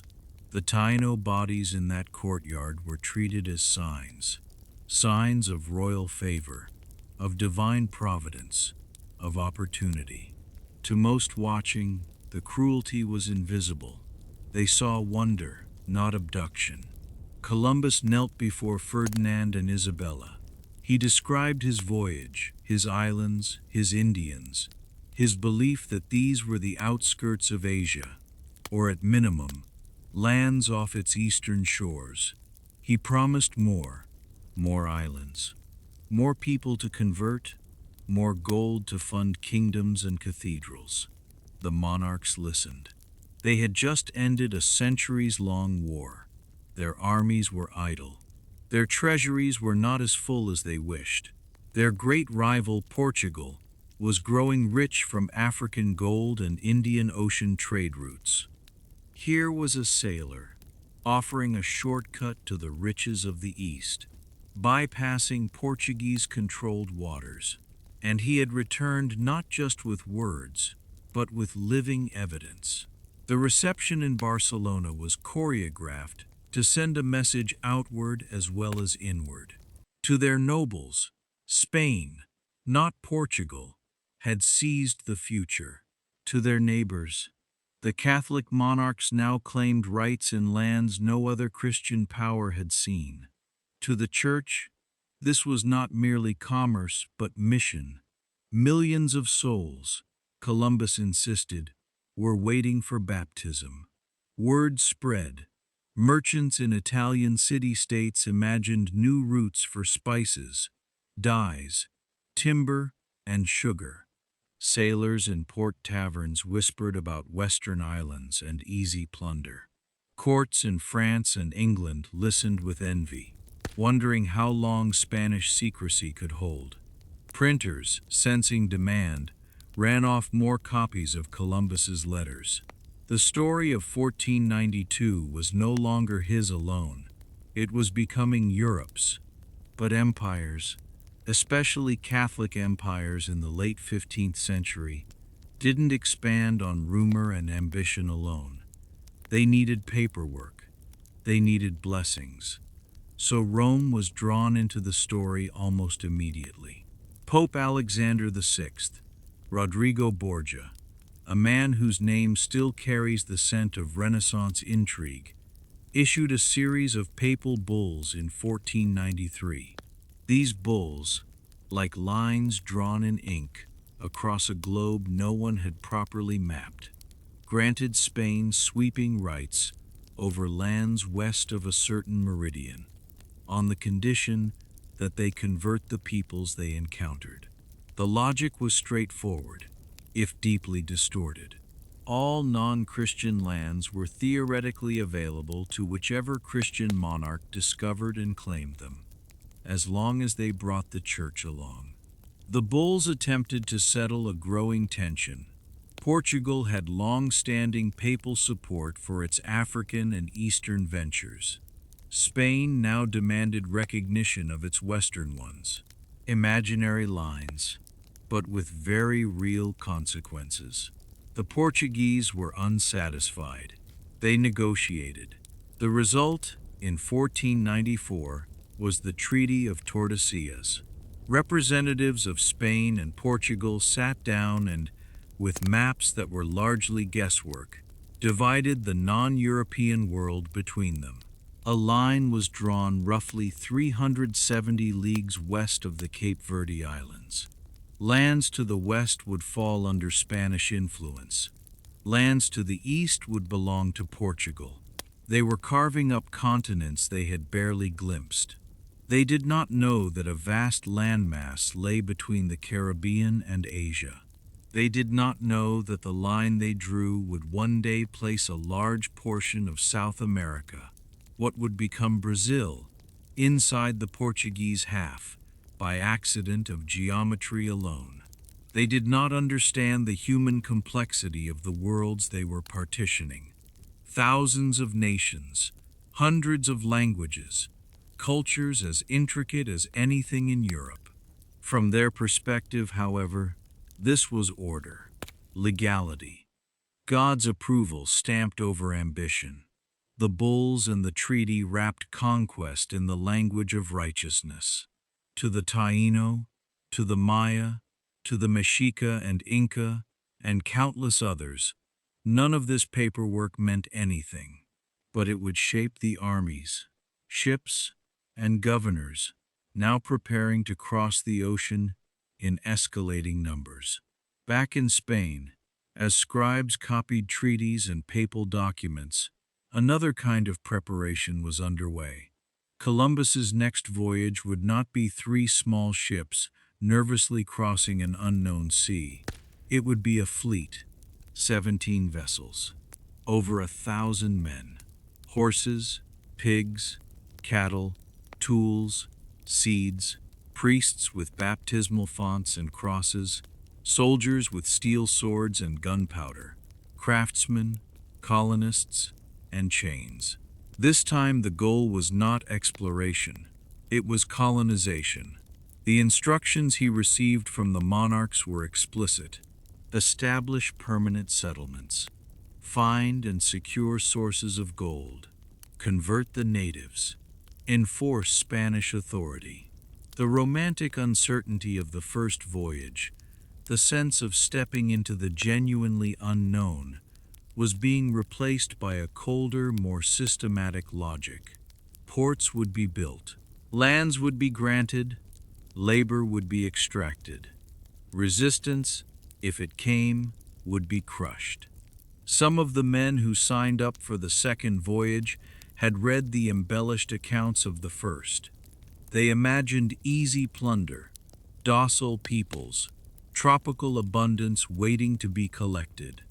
Others came seeking land, status, or escape from their lives in Spain. Almost none of them understood that they were boarding ships, headed not just west, but toward the beginning of a centuries-long transformation, one that would shatter old civilizations and construct new ones in their ruins. In the harbor of Cadiz, as the Second Fleet assembled in late 1493, the air would have been thick with the smell of tar and fresh-cut timber, the clatter of barrels rolling up planks, the shouts of officers corralling men and livestock. Above it all, invisible but present, hung the words of those papal bulls and those royal orders. A world they didn't understand had been divided, claimed, and now, in their minds, awaited occupation. Columbus stood on deck again, the hero of Barcelona, the bearer of royal letters and living proof. But beneath the glory and the incense and the promises, something darker had already taken root. The seeds of tragedy lay not just in greed or in steel, but in the simple, catastrophic belief that a place only truly entered history when Europe wrote its name on it. The fleet would soon sail, back where everything had begun, on the island of Hispaniola. 39 men at La Navidad waited in a world that had already changed around them, while Europe drew lines across maps it barely understood. Close your eyes and picture the ocean again. On the surface, in 1493, it looks calm. Just wooden ships rocking on the swells, sails filling in the breeze, men half asleep on deck. But inside those ships, something else is moving. Invisible, microscopic, silent. Seeds packed in barrels, animals penned below decks, and in the blood and lungs and skin of the sailors themselves, viruses. When Columbus crossed the Atlantic, he didn't just move people and flags and rumors of gold. He accidentally fused two biological worlds that had been separated for tens of thousands of years. Ecologists call what followed the Columbian Exchange not a treaty, not a trade deal, but a planetary remix of plants, animals, and diseases so vast that some historians argue it was the single most important ecological event since the end of the last ice age. For more than 10,000 years, the Americas had developed along their own biological track. Europe, Africa, and Asia, what historians often group as the Old World, had their own track. Different crops, different animals, different germs. When the first Spanish ships crossed the Atlantic, those tracks slammed together. It didn't happen all at once. There was no moment when someone announced the Columbian Exchange. But over the following decades, every voyage, every barrel, every cage, every breath of a coughing sailor carried fragments of one world into the other. Some of those fragments were deadly. Start with disease. In Europe, children grew up in a world shared with domesticated animals. Cattle, pigs, chickens, goats, in cities where sewage, garbage, and human beings all occupied the same cramped space. In that environment, diseases had been evolving, mutating, and burning through populations for thousands of years. Smallpox, measles, influenza, whooping cough, typhus. Old world people carried the scars of this history in their bodies. Not absolute immunity, but partial resistance, built through generations of exposure. Those who had no resistance had often died young. Those who survived passed on genes and immune systems capable of coping, at least partially, with these microscopic killers. The indigenous peoples of the Americas had faced their own illnesses, but not these. They had no long history of living shoulder to shoulder with Eurasian herd animals. No centuries of devastating plagues, driven by animal viruses, jumping into human populations. When smallpox and measles arrived, it was like encountering something from another world entirely. We don't have precise numbers. We probably never will. But most historians and demographers believe the population collapse in the Americas after 1492 was one of the greatest demographic catastrophes in human history. In some regions, estimates suggest that within a century, 70, 80, even 90% of the indigenous population may have died. Not all at once, in waves. A ship arrives, someone coughs. A few weeks later, people are ill in a coastal village. Then the disease travels faster than any European soldier can march, crossing trade routes, moving town to town, carried by people who have never once seen a European face. Imagine being there. One year your world is intact. Your gods, your festivals, your planting cycles, your neighbors. Then within a few seasons, the elders are gone. The children are gone.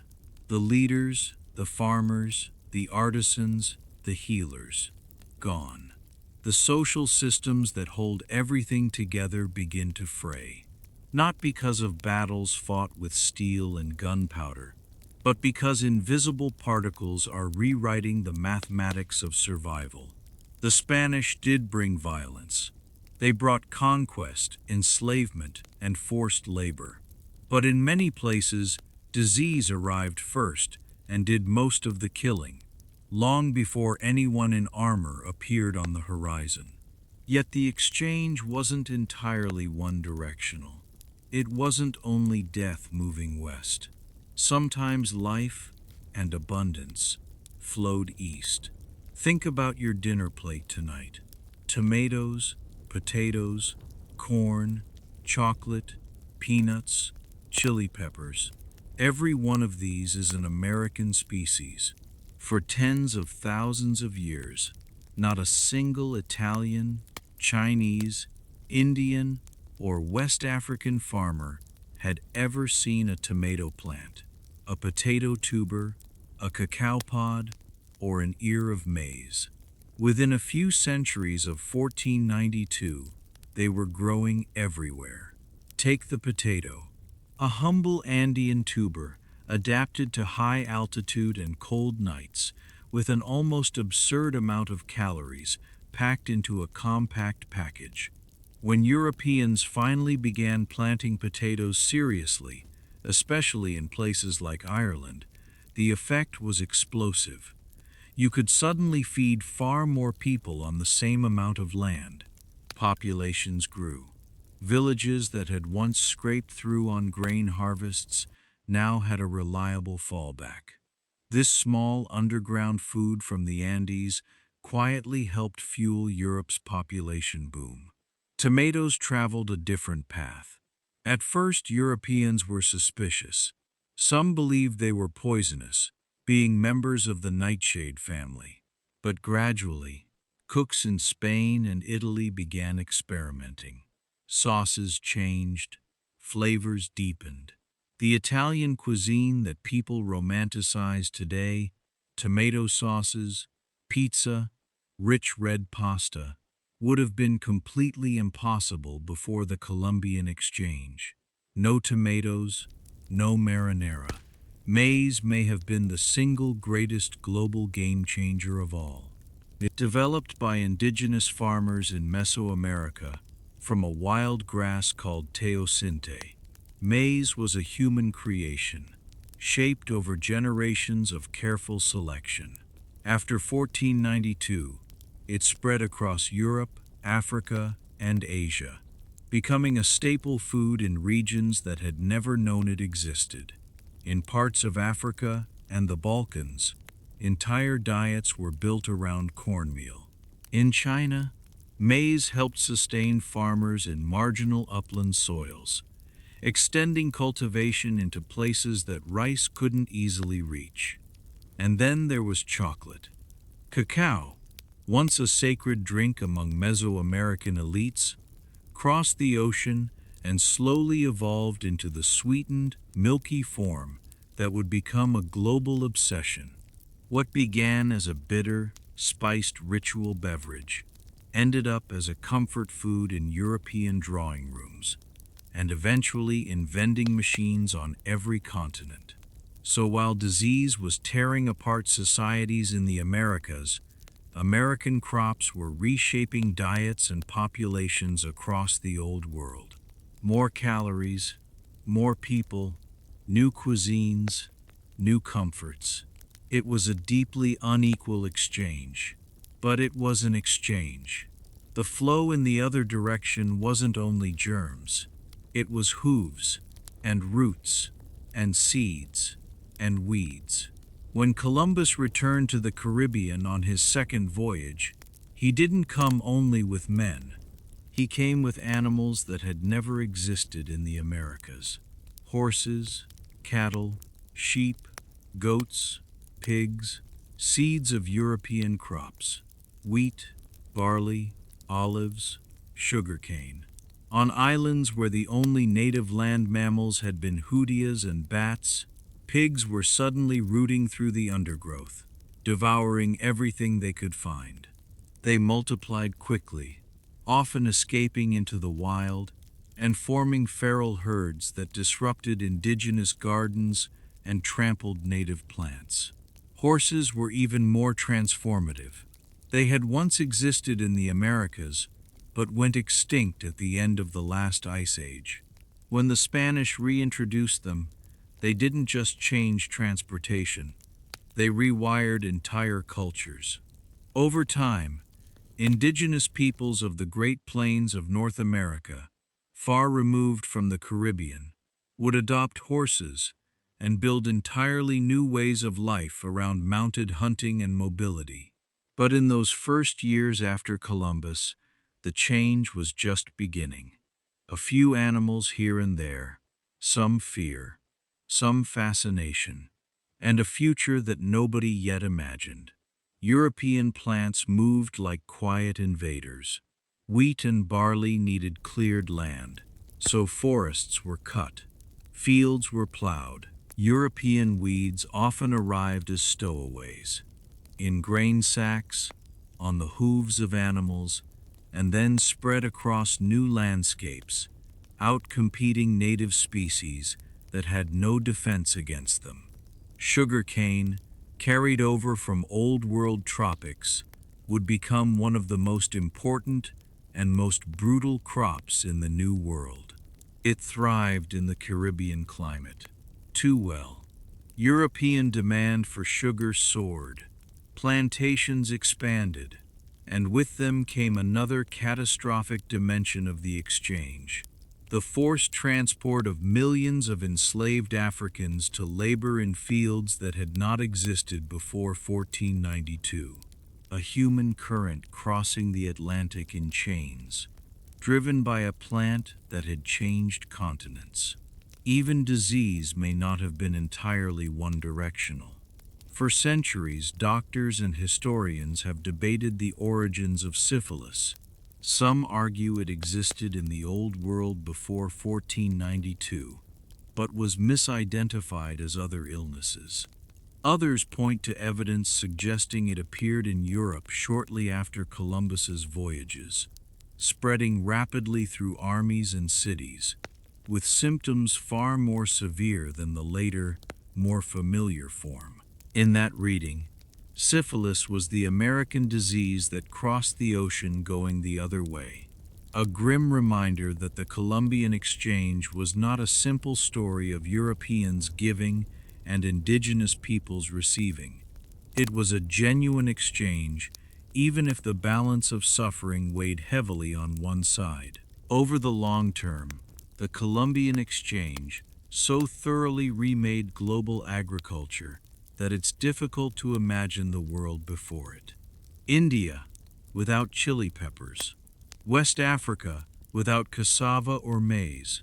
Ireland, without the potato. Italy, without the tomato. Switzerland, without chocolate. The American Midwest, without wheat. The Caribbean, without sugarcane. The Great Plains, without horses. All of it unthinkable. All of it impossible. Tonight, if you open your kitchen cupboard, you're looking at the aftershocks of 1492. Coffee from one region, sugar from another, spices from a third, chocolate, tomatoes, peppers, potatoes, a small museum of the Columbian Exchange, displayed as groceries. And it's still happening. We're still moving species across the planet, sometimes deliberately, sometimes by accident, still creating new ecological combinations with consequences we haven't fully worked out yet. But in 1492, when Columbus first stepped onto that Caribbean beach, none of the people there, Spanish or Taíno, could see any of this. To them, it was simply contact between two human societies. They didn't know that plants were already planning their migrations, that animals were waiting in ship holds to redraw maps of possibility, that viruses were quietly calculating their next host. The armies of conquest were not only men carrying swords and guns, they were microbes, seeds, and hooves. Biology had entered the story, and it was about to rewrite everything. Picture the ocean again, but not the lonely, anxious sea of the first voyage. This time it's crowded. 17 ships, hundreds of men, horses, attack dogs, seeds and tools, chains. Columbus isn't just an explorer now. On paper, he's a viceroy, admiral of the ocean sea, governor of lands not yet fully mapped. This second voyage, which leaves Spain in September 1493, isn't about finding out what's there. It's about deciding what to do with it. Spain knows far more this time. The court has heard Columbus's stories of gentle peoples, gold ornaments, and endless fertile islands. The dream has hardened into a plan. Colonies, plantations, mines. The monarchy wants returns on its investment, and it wants them quickly. So the fleet that sails west looks less like a scientific expedition and more like a moving city of conquest. There are priests to save souls, hidalgos to stake claims to land and status, bureaucrats to record who owns what, soldiers to ensure everyone falls in line. Some of the men aboard probably imagine a tropical Eden, warm water, easy riches, friendly people eager to assist. Others, more experienced with war from Spain's recent campaigns against Granada, may already be thinking in terms of fortifications, tribute, and how to control restless men in territories no European has ever governed. They're not sailing into nothing.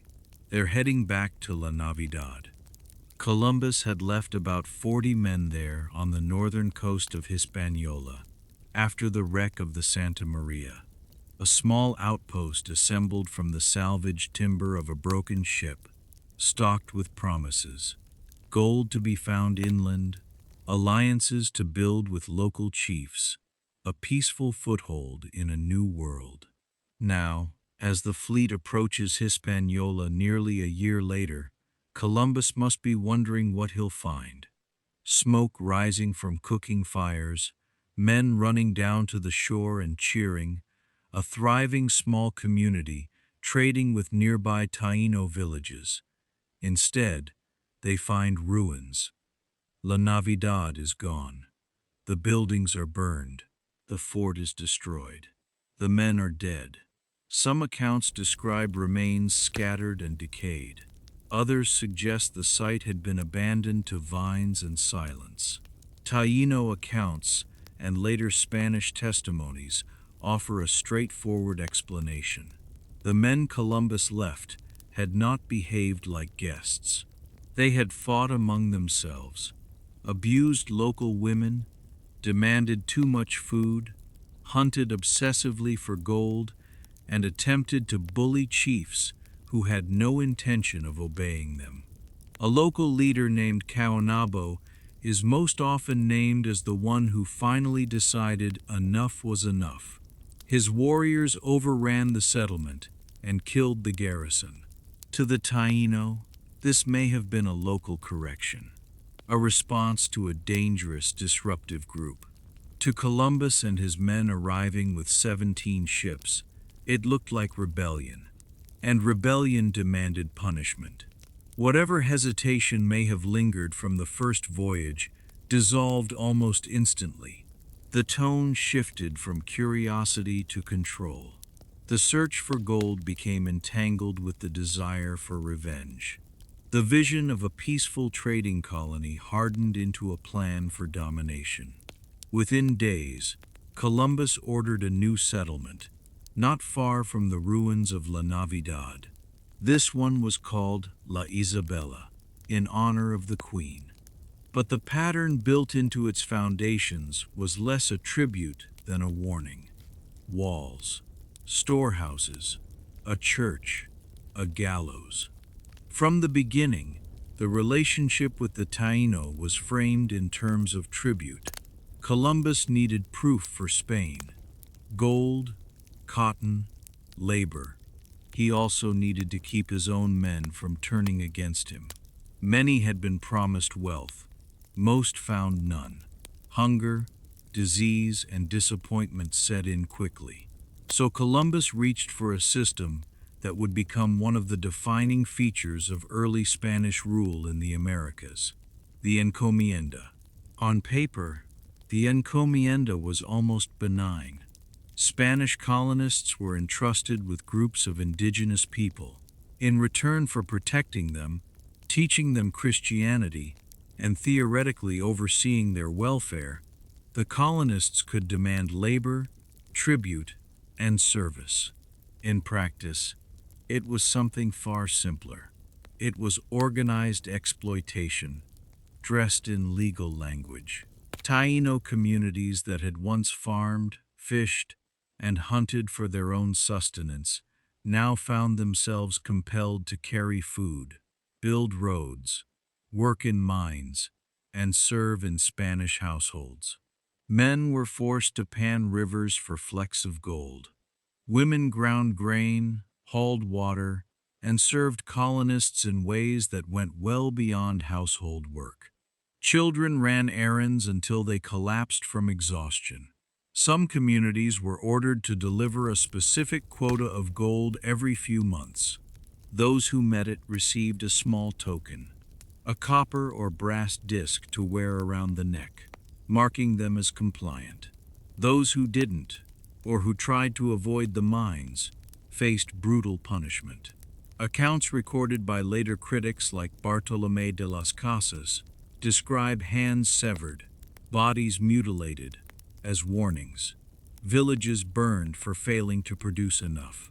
Even if each individual detail can't be verified, the overall pattern is clear.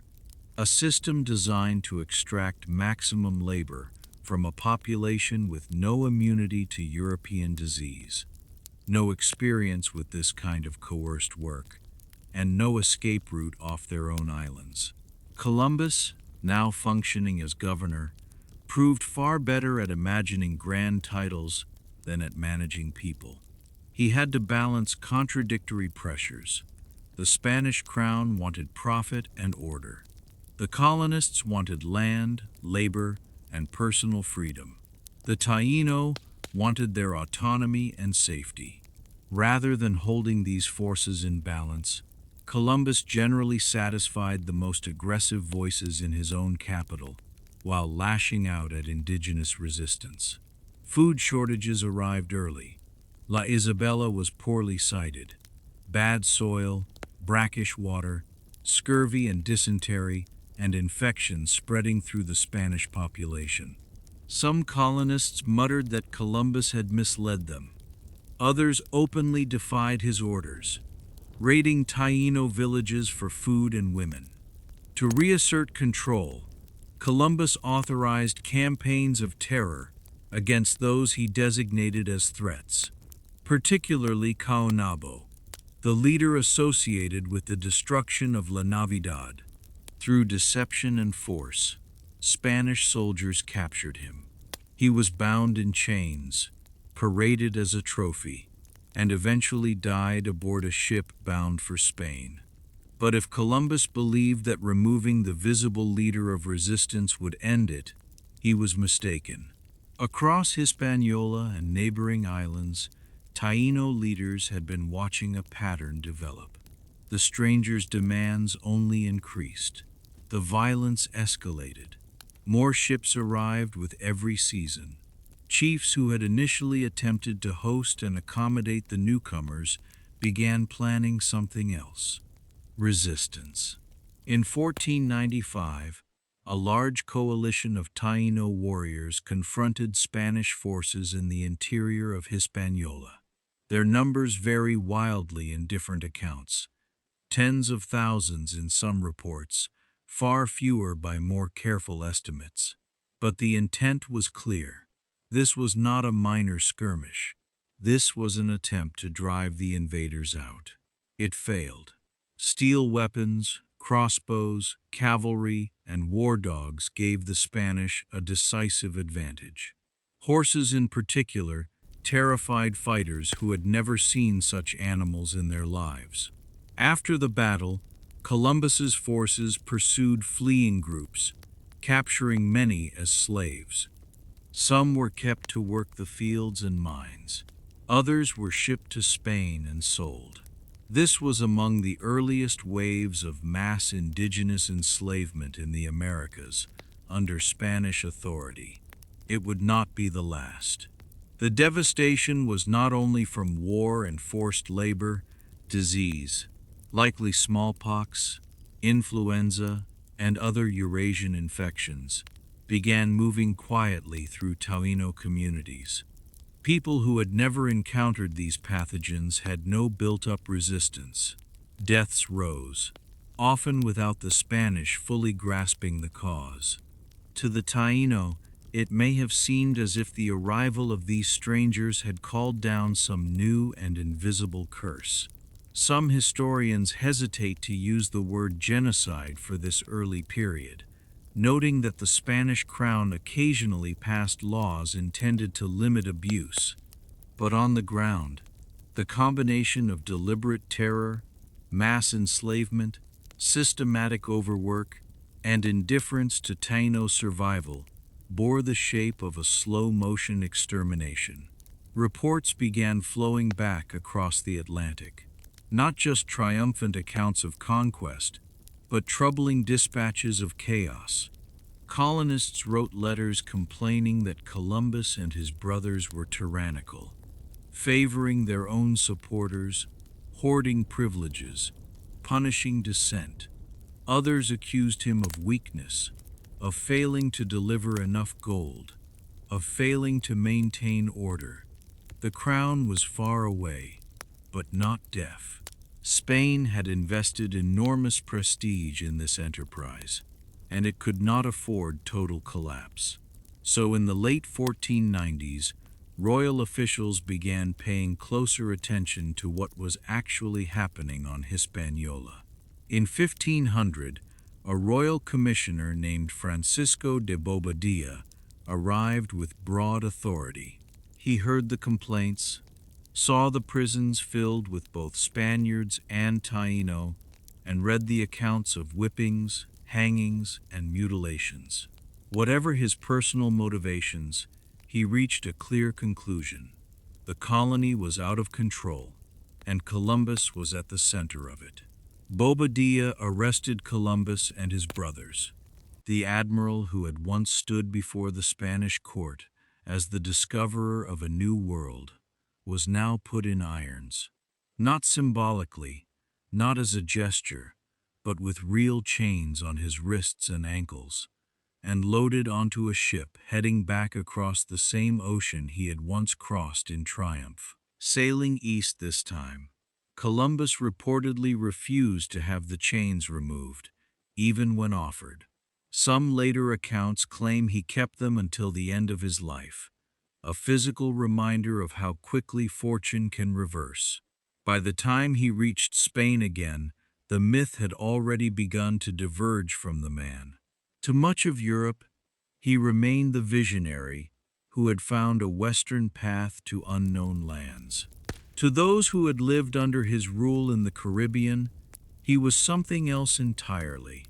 An incompetent governor, a brutal master, a man whose arrival had transformed a complex, thriving island civilization into a landscape of hunger, fear, and loss.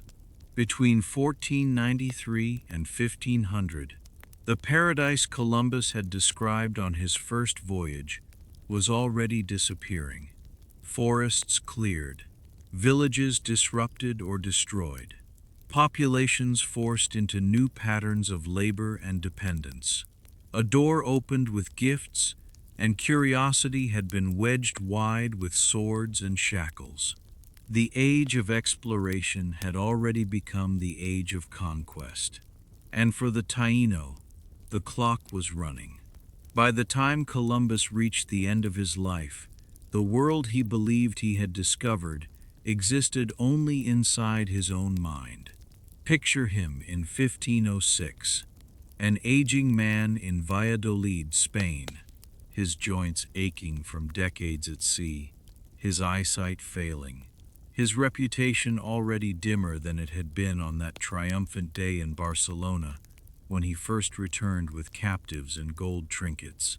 He had been arrested once, shipped back to Spain in irons after accusations of cruelty and misrule in the Caribbean. He had fought lengthy legal battles to reclaim the titles and wealth he believed were owed to him by right. The Admiral of the Ocean Sea now spent much of his time writing letters and petitions, arguing, pleading, insisting that he had been wronged. But through all of it, one belief never wavered. He was certain he had reached Asia. To his dying day, Columbus insisted that the lands he had sailed to were the fringes of the Indies, the outer edges of Cathay and Cipangu, the eastern shores of Asia. He pored over maps and biblical prophecies. He tried to reconcile what he had seen with what he had expected to see. The people, the plants, the distances, none of it quite matched Marco Polo's descriptions. But he rationalized, adjusted, reinterpreted. He never accepted that he had found a continent that Europe didn't know existed. So Columbus died as he had lived, half navigator, half visionary, locked inside a mental map that the real world had long since outgrown. And for a while, history almost forgot him too. In the decades after his death, other names rose. Amerigo Vespucci, whose letters described a new world distinct from Asia. Hernán Cortés, Francisco Pizarro. Men whose brutal conquests showered Spain with silver and gold on a scale Columbus never imagined. Cartographers began writing America on their maps. Lisbon and Seville buzzed with new routes, new schemes, new empires. Columbus became just one among many explorers, a starting point, not yet a legend. The transformation from flawed navigator to near-mythic hero came much later, under very different skies. Fast forward to the 18th and 19th centuries.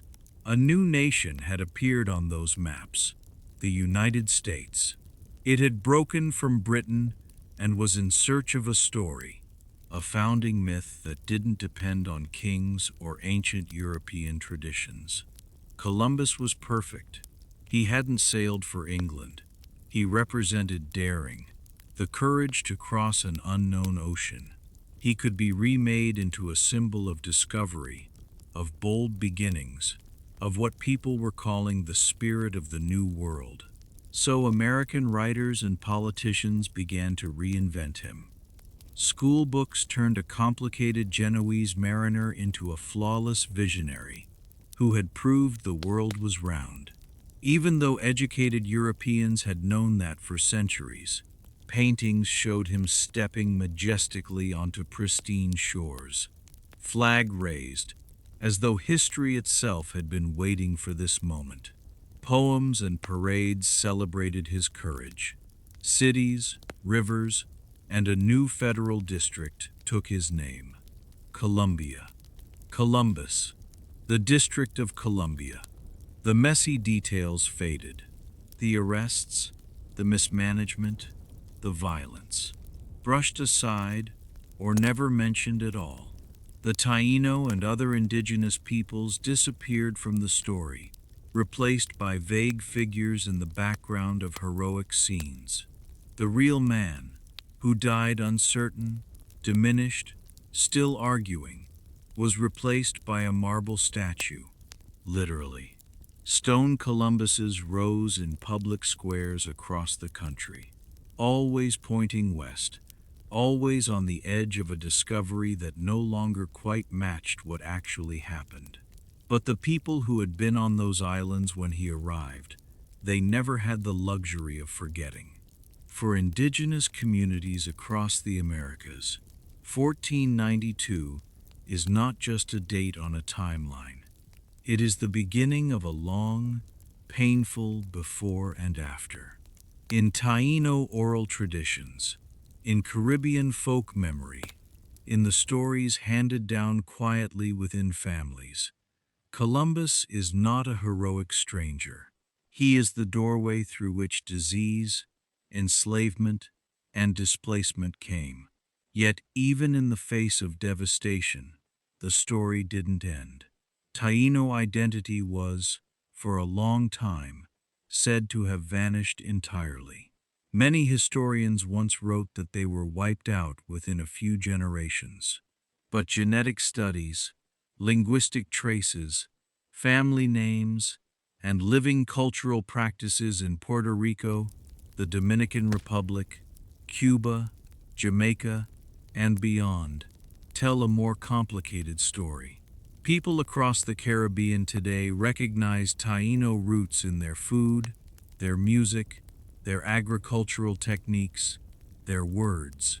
Hurricane, canoe, barbecue, hammock. Community groups and activists explicitly reclaim Taíno heritage, not as romantic fantasy, but as a quiet insistence. We are still here. Our ancestors didn't vanish. They survived in us. Across the Americas, indigenous perspectives on Columbus differ in tone, but share one essential truth. For them, 1492 marks not discovery, but invasion.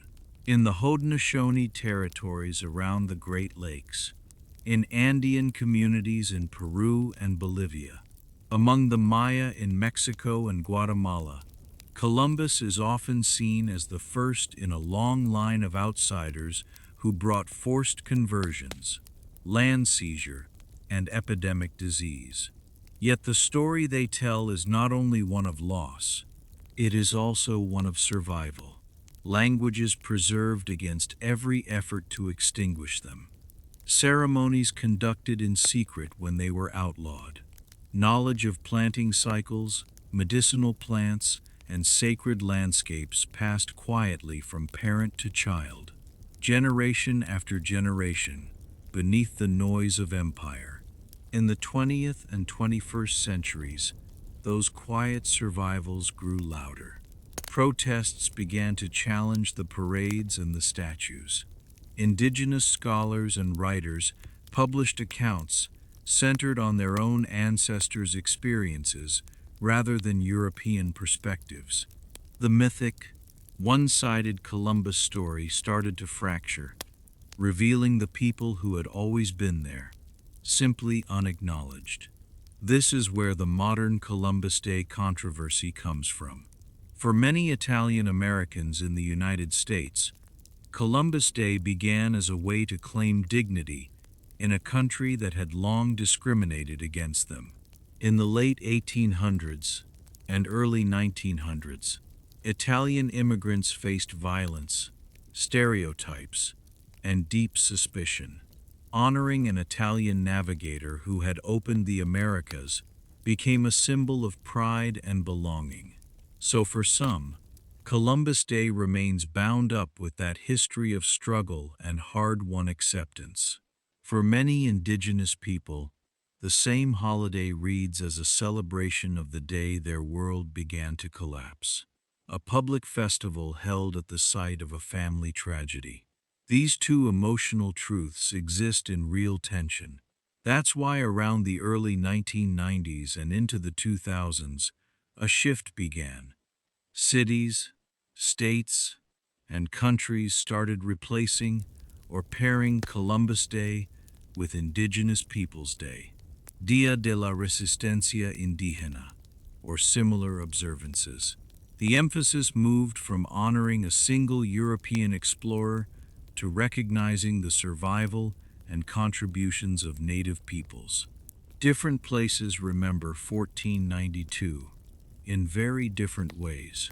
In Spain, October 12th is celebrated as the Fiesta Nacional, also called Dia de la Hispanidad. It emphasizes the creation of a Spanish-speaking world, the spread of language and culture across continents. Official narratives often center exploration and global influence over conquest. In much of Latin America, the same date has worn many names over the years. Each name reflects a different interpretation: mixture, domination, encounter, resistance. In the Caribbean, the memory is especially entangled with the Taíno story, and with the transatlantic slave trade that followed. 1492 is the first beat in a rhythm that soon includes enslaved Africans, forced labor, sugar plantations, and eventually revolutions. And in many classrooms around the world today, 1492 is presented not as a clean turning point, but as a tangled knot in global history. Economic historians see it as the beginning of massive wealth transfers and the rise of Atlantic empires. Environmental historians see a key moment in the reshaping of ecosystems. Indigenous historians see catastrophe and a beginning. While we argue about statues and holidays, archaeologists quietly keep digging. On islands Columbus visited, underwater teams explore shipwrecks from his later voyages, piecing together details of how those expeditions were provisioned and how they failed. On Hispaniola and Cuba, researchers excavate Taíno villages, revealing complex societies with ball courts, ceremonial plazas, and sophisticated agriculture that Columbus barely understood. Chemical analysis of human remains shows changing diets as European crops and animals appeared. Isotope studies track movement, showing who was local, who was forced to relocate, who married across groups. DNA evidence hints at early mixing between Spanish, Taíno, and African populations far sooner than written records suggest. Every few years, a new find shifts the picture slightly. A Taíno village turns out to have been larger than assumed. A European artifact appears in an earlier layer than expected. A re-evaluation of Columbus's own log suggests he may have misjudged distances more drastically than once believed. History keeps rewriting itself, not because the past changes, but because our questions do. And this is where the story of 1492 becomes something larger than a debate about one man. When you step back and look at all the layers, Columbus's stubborn insistence that he reached Asia, the American reinvention of him as a flawless hero, the indigenous memories of catastrophe and survival, the modern arguments over holidays and statues, the ongoing excavations and discoveries, you begin to see that there isn't one single way to remember that year. There are many. Each perspective is like a different shoreline, glimpsed from a ship's deck at night. You see part of it, lit by whatever lantern you happen to be holding. The rest disappears into darkness, not because it isn't there, but because your light doesn't reach that far yet. Understanding this doesn't make history simpler. It makes it richer. Columbus can be both a skilled navigator and a deeply flawed leader. 1492 can be both the beginning of global connection and the beginning of immense suffering. The Taíno can be both victims of disease and violence, and ancestors of living communities who refuse to disappear. When we allow all of these things to be true at once, history stops being a flat painting of a man planting a flag. It becomes something closer to real life, messy, painful, astonishing, full of unintended consequences and quiet acts of endurance. And as you drift towards sleep, you might imagine those first nights after October 12th, 1492. The Taíno on their islands, telling stories about the strange ships and the pale-skinned visitors. Columbus on his flagship, writing by lantern light, still convinced he was on the edge of Asia. All of them unaware that centuries later, people they could never have imagined would still be arguing, digging, remembering, and reimagining what those days had meant. The waves that rocked their ships and lapped at their shores are long gone, but the ripples from that moment are still moving, quietly, through our maps, our languages, our holidays, and our dreams. So now, as the waves settle and the sails go slack, you're somewhere between waking and sleep, with 1492 still echoing softly in your mind. A single voyage, 3 small ships, a few hundred men, and yet everything that followed, the empires, the epidemics, the plantations, the revolutions, even the languages many of us are thinking in right now. All of it unfolded from that collision of worlds. On one side of the ocean, a Europe hungry for spice, land, and salvation. On the other, the Taíno and countless other peoples living in worlds that were complete and coherent long before Columbus ever spotted a shoreline in the dark. Two realities, both fully human, meeting in a moment that neither side could truly understand. When we look back, it's easy to see only forces: the age of exploration, the rise of Europe, the fall of indigenous America. Big phrases that sound like they move on rails. But underneath all of that were real people who woke up each morning without knowing they were becoming history. A Taíno child watching strange floating mountains appear on the horizon. A Spanish sailor gripping a rosary in the night, seasick and terrified the maps were wrong. A cacique deciding whether to offer hospitality or caution to these newcomers. A translator caught between two languages, trying to find words that neither side quite had yet. Words for ownership, for God, for land, for forever. History isn't just dates and titles. It's pulses and breath, fears and hopes, all layered on top of each other. It's the quiet sound of water against a hull on the night before a landing that will change the world, and the rustle of palm leaves in a village that has no idea it's about to be renamed, redrawn, and rewritten. As you drift towards sleep, you might let your mind wander back through the scenes we've visited. The crowded, anxious streets of late medieval Spain. The open ocean at night, stars wheeling overhead as the crew whispers about turning back. The first moments on that Caribbean beach, where nobody yet knows who is discovering whom. The slow realization, over months and years, that this isn't a brief encounter but the beginning of something that cannot be undone. One voyage and centuries of consequences. The crops that changed diets on both sides of the ocean. The diseases that tore through communities. The ideas that spread, twisted, and were resisted. The memories that were preserved, and the stories that were silenced. All of it somehow reaching back to those first footprints in the sand in October 1492.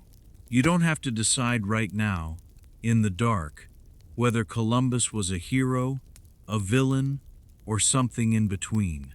You don't have to resolve the debate before you fall asleep. You can simply hold the complexity for a moment. A world before contact. A world after. and that narrow, fragile bridge between them, walked by people who didn't know they were crossing from one age of human history into another. As your breathing slows, you might reflect on how many turning points there have been. How often a single choice, a ship launched, a voyage funded, a shoreline approached, ripples outward through centuries, until it leaves faint traces even in your life, in your language, in the foods you eat, in the maps you learned as a child. One night in 1492, shaping countless nights after. If you're still awake, and you've enjoyed drifting through this piece of the past, you can gently tap, like, or subscribe, so you can fall asleep with more stories like this, whenever you need them. If you'd like to share, leave a quiet comment telling us where in the world you're listening from. Curled up in a small apartment in Madrid, maybe, or in a dorm room in Sao Paulo, or on a couch somewhere far from the Atlantic, letting old oceans carry you to sleep. If you'd like to support Timeless Whispers a little further, you're also welcome to join our YouTube membership. It's entirely optional, and only if it feels right. Simply another way to help us keep making these long, calm journeys through history, night after night. But for now, you don't need to do anything at all. You can let the story fade like a ship disappearing over the horizon. Let the last traces of 1492 blur at the edges, the voices growing softer, the lantern light on the deck dimming to black. The waves that once carried Columbus across the ocean can carry you somewhere gentler now. Let them rock you. Let the distant surf of centuries roll in and out. The islands grow quiet. The ships anchor for the night. The stars above the Caribbean sky hold their silent watch. And you can drift off with history,